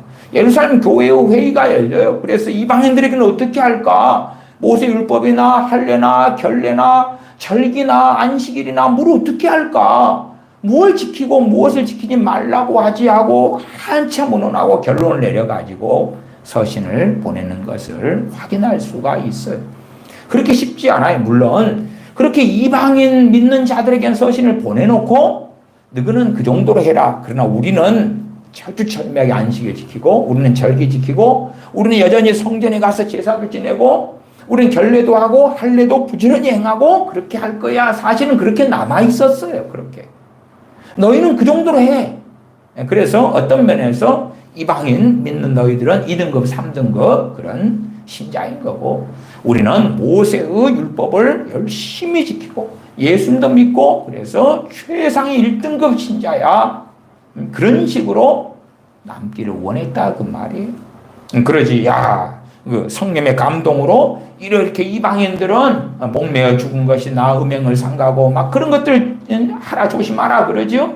그러면서 우리도 그렇게만 하면 될 거야. 그런 건 아닙니다. 그렇게 예루살렘 교회는 정하였던 것은 아니다. 19절, 그러므로 이제부터 너희가 외인도 아니요 손도 아니요 오직 성도들과 동일한 시민이요 하나님의 권속이라.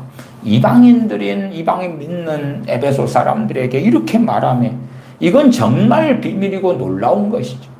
아마 이 이야기를 유대인들 믿는 사람이 들었기 때문에 적개심을 가지고 분개하는 거예요. 왜? 유대인의 예수님 믿는 사람들하고 동격이라고 말하니까 동격이 아닌데 저들하고 동격이 될 수 없어. 그런데 동일하다고.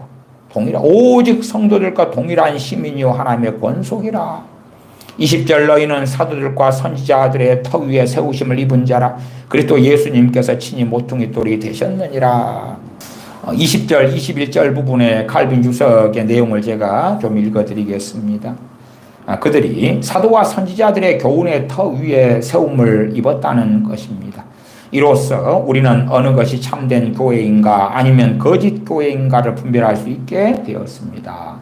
참된 교회와 거짓 교회의 분별. 말하자면 참된 크리스천과 가짜 거짓 크리스천.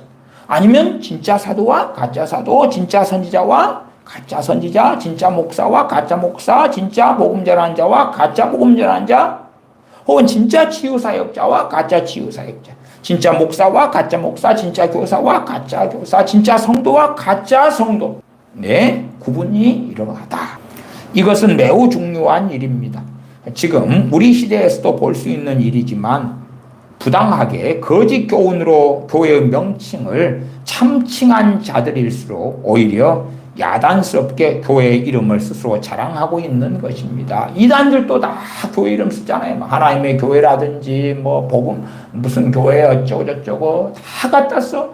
만일성도 예수 그리스도의 교회 그런다든지 그렇게 참칭을 하는 거예요.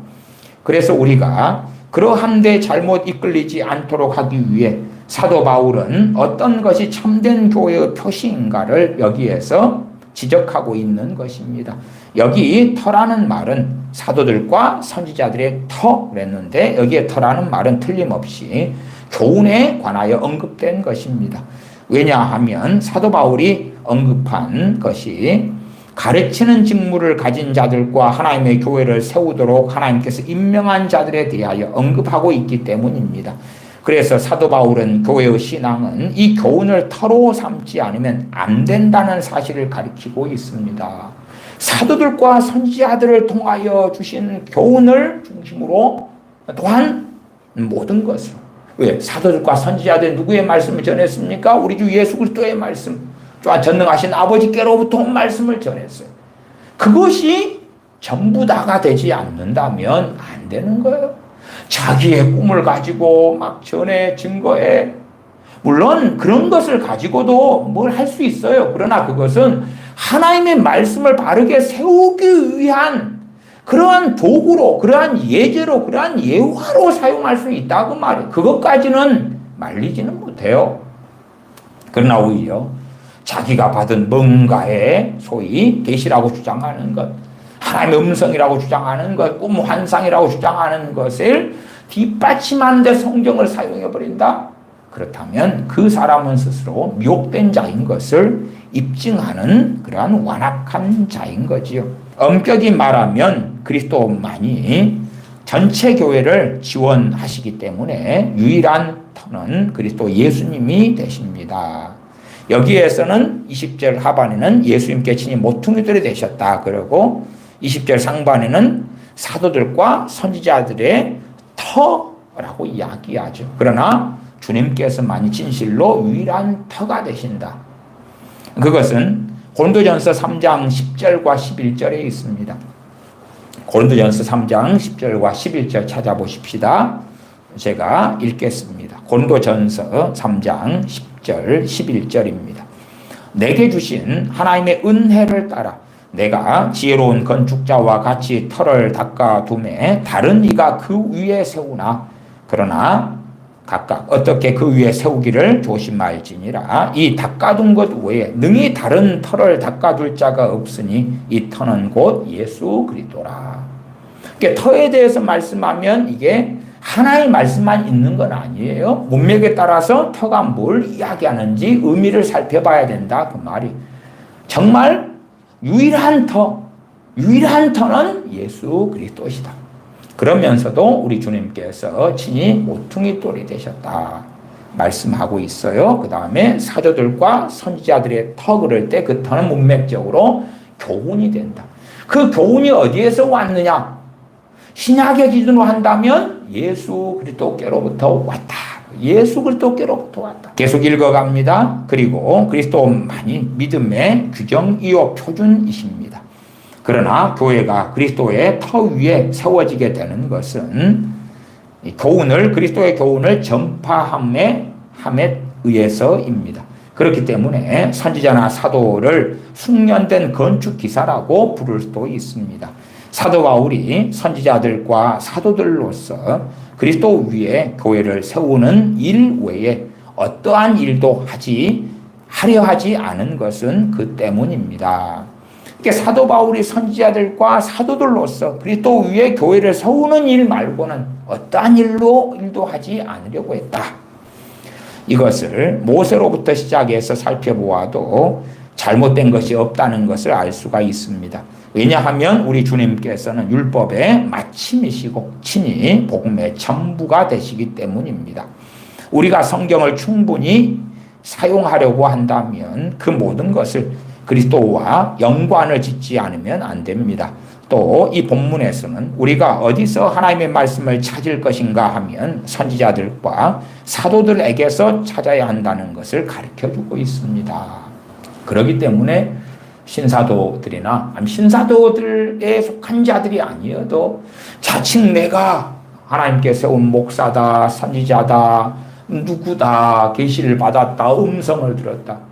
사실은 이 음성 듣기가 얼마나 그래서 위험합니까? 저는 성령님의 역사하심이나 은사들을 통해서 또한 다른 음성들에 대해서도 많이 설명해 왔어요. 그러나 밑도 끝도 없이 그냥 새벽에 앉아가지고 내게 말씀해 주세요. 그 짓을 하려면 성경으로 가라고 말이에요. 말씀을 듣고 말씀을 깨우쳐야지. 점치는 것처럼 자신의 나아갈 길 선택의 기로에서 이겁니까 저겁니까 오늘 뭘 먹어야 돼요 오늘 뭘 할까요 그렇게 살려면 머리를 떼놓고 살면 되지 머리는 본으로 달고 있느냐 그 말이에요. 지혜롭게 생각하고 지혜를 구하고 생각하고 공부하고 살피고 해야지. 그러지 자신을 문해충으로 만들어 놓고 음성을 들려주세요. 뭘 할까 뭐 먹을까 몇 시 몇 분에 화장실에 갈까 음식은 반찬은 뭘 할까 그런 것을 들으려고 하는 거예요. 그러한 어리석은 음성 듣기를 통하여 미혹에 빠지는 무수한 자들이 있는데 유감스럽게 아주 유명한 목사님들도 그 유행하는 음성 듣기를 가르쳐 와요. 그것이 똥인지 된장인지 구별하지 않고 사람들에게 음성 들으라고 성령의 음성 하나님의 음성을 들으라고 막 가르쳐요. 그것이 사도들과 선지자들의 털을 벗어나는 것이라는 것을 어찌 이해하지 못하는가? 어찌 깨닫지 못하는가? 선지자나 사도들이 한 목표를 향하여 같은 일을 하고 있는 것입니다. 내가 이렇게 말하는 것은 옛날 말시온파가 이 규절에서 선지자란 말을 삭제했기 때문입니다. 그래서 오늘날도 말시온파와 같은 환상적인 정신을 가진 무리가 있습니다. 이 무리들은 복음이 모든 것을 종결시켰기 때문에 율법이나 선지자는 우리와 아무런 관계가 없다고 주장합니다. 그러나 성령님은 도처에서 하나님께서 선지자들의 입을 통하여 우리에게 말씀이 오셨다는 것과 또 선지자들의 기록을 통해서 말씀이 들려지기를 바라신다는 것을 증명하고 있습니다. 성경에 정말 많은 부분이 선지자들을 통해서 우리에게 말씀되어졌다. 그리스도 예수님께서 친히 모퉁이 돌이 되셨느니라 20절 하반의 말씀 주석을 읽어드립니다. 사도들은 여러 가지 환경에 따라 거기에 상응하는 다양한 비유를 사용했지만 의미는 동일했습니다.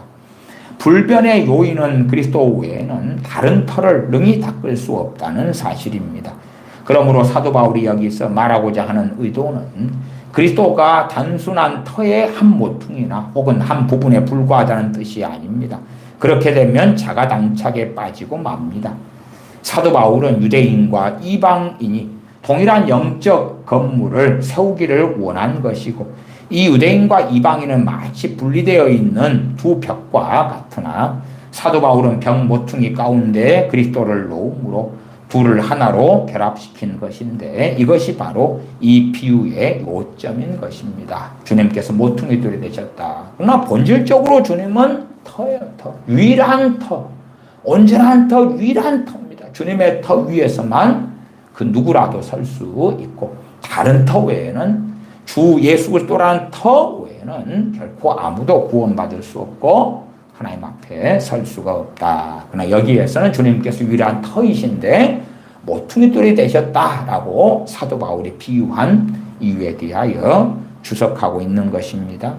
다음으로 곧이어 사도 바울은 그리스도를 건물의 어느 한 부분에 제한시켜서는 안 될 것을 충분히 말하면서 그의 안에서 건물마다 서로 연결하여 간다고 말씀합니다. 21절이죠. 그의 안에서 건물마다 서로 연결하여 단지 모퉁이돌의 역할이 양쪽의 두 벽이나 건물을 연결해주는 역할이 아니라 그것이 심장부다 그 말이 거기에서 다 연결되는 거지. 그 모퉁이돌을 제외하고는 아무런 의미를 하나님 앞에서 발견할 수 없는 것이지요. 여기에 본문에서는 무릇 그리스도 안에서 하나로 결합된 자들은 하나님의 성전이라는 것을 가리키고 있습니다. 첫째로 요구되는 것은 믿는 사람들의 서로 교제하면서 화합하기 위한 화해입니다. 그것이 없으면 하나의 혼합된 덩어리에 불과하다는 것입니다. 중요한 조화는 신앙의 일치에 있습니다. 신앙의 일치도 로마 가톨릭과 아니면 이상한 말씀 떠난 진리 떠난 일치는 전혀 아닙니다. 말씀 안에서의 일치일 뿐이지요. 그 다음에 진보와 성장이 따르게 됩니다. 바른 진리 안에서 일치, 그 가운데 믿음이 성장하고 진보하고 자라간다. 그리스도 안에서 진보하기 위하여 믿음과 사랑으로 결합하지 않는 자들은 세속적인 건물은 될는지 모릅니다만은 그것이 하나님의 성전과 공통된 점은 아무것도 없을 것입니다. 21절 하반에 주 안에서 성전이 되어가고 나와 있습니다. 다른 곳에서는 믿는 사람 개개인을 일컬어 성전이라고 했는데 여기서는 믿는 사람 전체를 가리켜서 하나님의 성전이라고 했습니다. 어떨 때는 개인에 대해서 성전이라, 그러나 여기서 성전이 되어가고 그러면은 모퉁이돌이 주님 되시고 거기에서 각 건물마다 연결해 가요. 그래서 믿는 사람들이 전체가 성전이다. 교회가 성전이다. 또한 때로는 개인이 너희 안에 성령님께서 거하시는 성령의 전주를 알지 못하느냐, 이렇게 성전에 대해서도 양자적인 의미로 성경 본문마다 사용되었다. 22절 너희도 성령님 안에서 하나님의 거하실 처소가 되기 위하여 예수님 안에서 함께 지어져 가느니라. 주석의 부분을 읽어드리겠습니다. 헬라어의 어미가 애매합니다. 왜냐하면 지어져 가느니라에서는 헬라어가 두 가지로 번역될 수 있기 때문에 그렇습니다. 하나는 명령법으로 번역되는데 지어져 가라로 번역 가능하고, 또 하나는 서술형으로 번역이 가능한데 지어져 간다. 우리 개역성경은 지어져 가느니라, 지어져 간다로 번역했어요. 칼빈 목사님은 이것을 명령법으로 번역하는 것이 좀 더 옳게 보인다. 그래서 권면하는 것이 지어져 가라, 함께 지어져 가라, 이렇게 번역하는 것을 더 선호한다고 이야기합니다. 그것은 나의 판단에 의하면 사도 바울이 에베소 사람에게 한 번 그리스도의 터 위에 세워진 이상 그리스도를 믿는 신앙으로 더욱더 성장하여 하나님께서 복음을 통해 세계 도처에 세우시는 새 성전의 일부가 되라고 권면한 말씀으로 생각하기 때문입니다. 사도 바울이 성령님이란 말씀을 반복하고 있는데 이것은 두 가지 이유가 있기 때문입니다. 첫째는 성령님의 역사가 없으면 인간의 모든 힘은 아무 소용이 없다는 것을 보여주기 위함입니다.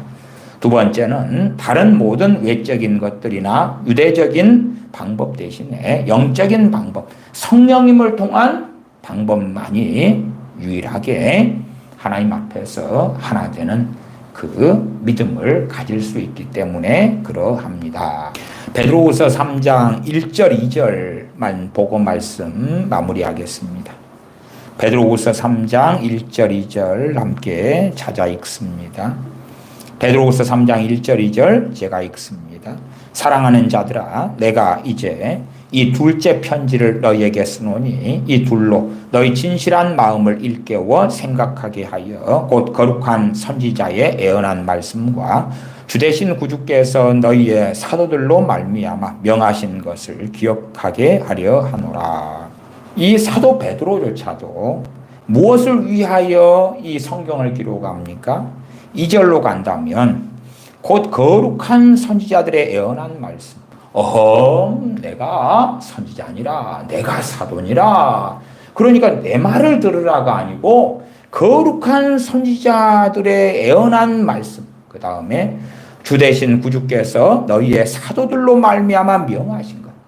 사도 베드로가 내가 사도지만 그러나 내 꿈, 내 환상, 내 성경 해석과 주장이 아니라 사도 베드로만이 아니라 다른 사도들, 주님께서 구주께서 명하신 사도들을 통하여 명령하신 것, 그것을 기억하게 하려 한다. 주님의 숙제자 된 베드로 사도라 할지라도 내 말을 전하노라, 내 환상을 전하노라, 내가 예언 좀 해볼게, 그런 게 전혀 아닙니다. 3장 2절 다시 보면 곧 거룩한 선지자의 예언한 말씀과 주 대신 구주께서 너희의 사도들로 말미암아 명하신 것을 기억하게 하려 하노라. 내가 한 말을 좀 기억해 주라. 나가 사도니라, 내가 주님의 수제자니라가 아니라 주 대신 구주께서 너희의 사도들로 말미암아 명하신 것, 그것을 기억하게 하려 하노라. 그걸 기억하게 하려고 이 말씀을 기록한다. 다시 3장 1절로 가면 사랑하는 자들아, 내가 이제 이 둘째 편지를 너희에게 쓰노니 이 둘로 베드로 전서와 베드로 후서로 너희 진실한 마음을 일깨워 생각하게 하여, 그러면서 거룩한 선지자들의 예언한 말씀, 그리고 주 대신 구주께서 너희의 사도들로 말미암아 명하신 것을 기억하게 하려 하노라. 3절 조금 보면 먼저 이것을 알지 말세에 기롱하는 자들이 와서 자기의 정욕을 따라 행하고, 그렇게 이어져 가. 그러니까 아니 사도 베드로도 이렇게 거룩한 선지자들, 에베소서 3장 5절에는 사도 바울은 그렇게 기록했지요.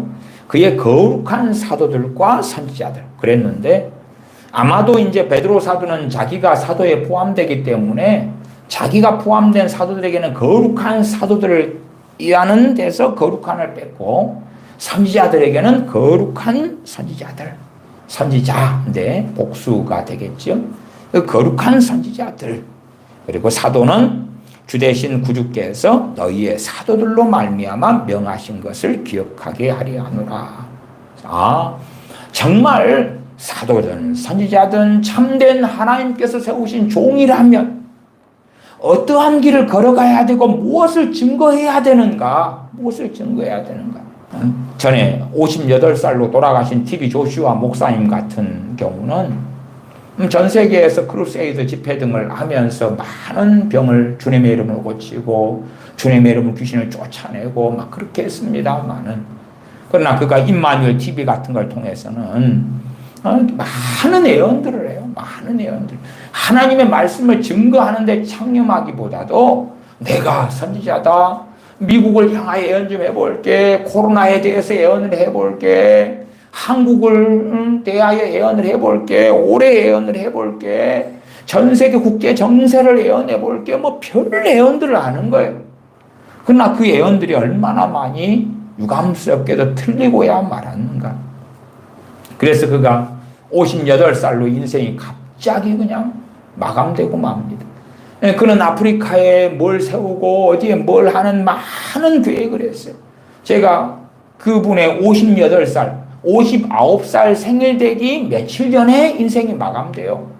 그러니까 58살 된 그 신년 새해에 이런 꿈, 이런 비전을 가지고 이런 걸 하고 저런 걸 하고 하는 영상을 제가 봤거든요. 근데 그 해에 자기 생일 되기 전에, 며칠 전에 59이 되기 전에 인생이 마감되고 말아요. 그걸 선지자라고 하는 사람이 도무지 알지 못하죠. 깨닫지 못하죠. 왜? 어그러져 가니까. 잘못된 길로 가니까. 사도 베드로라 할지라도 왜 베드로 전서와 후서를 쓰냐 그 말이에요. 2절에 곧 거룩한 선지자의 예언한 말씀과 주 되신 구주께서 너희의 사도들로 말미암아 명하신 것을 기억하게 하려 하노라.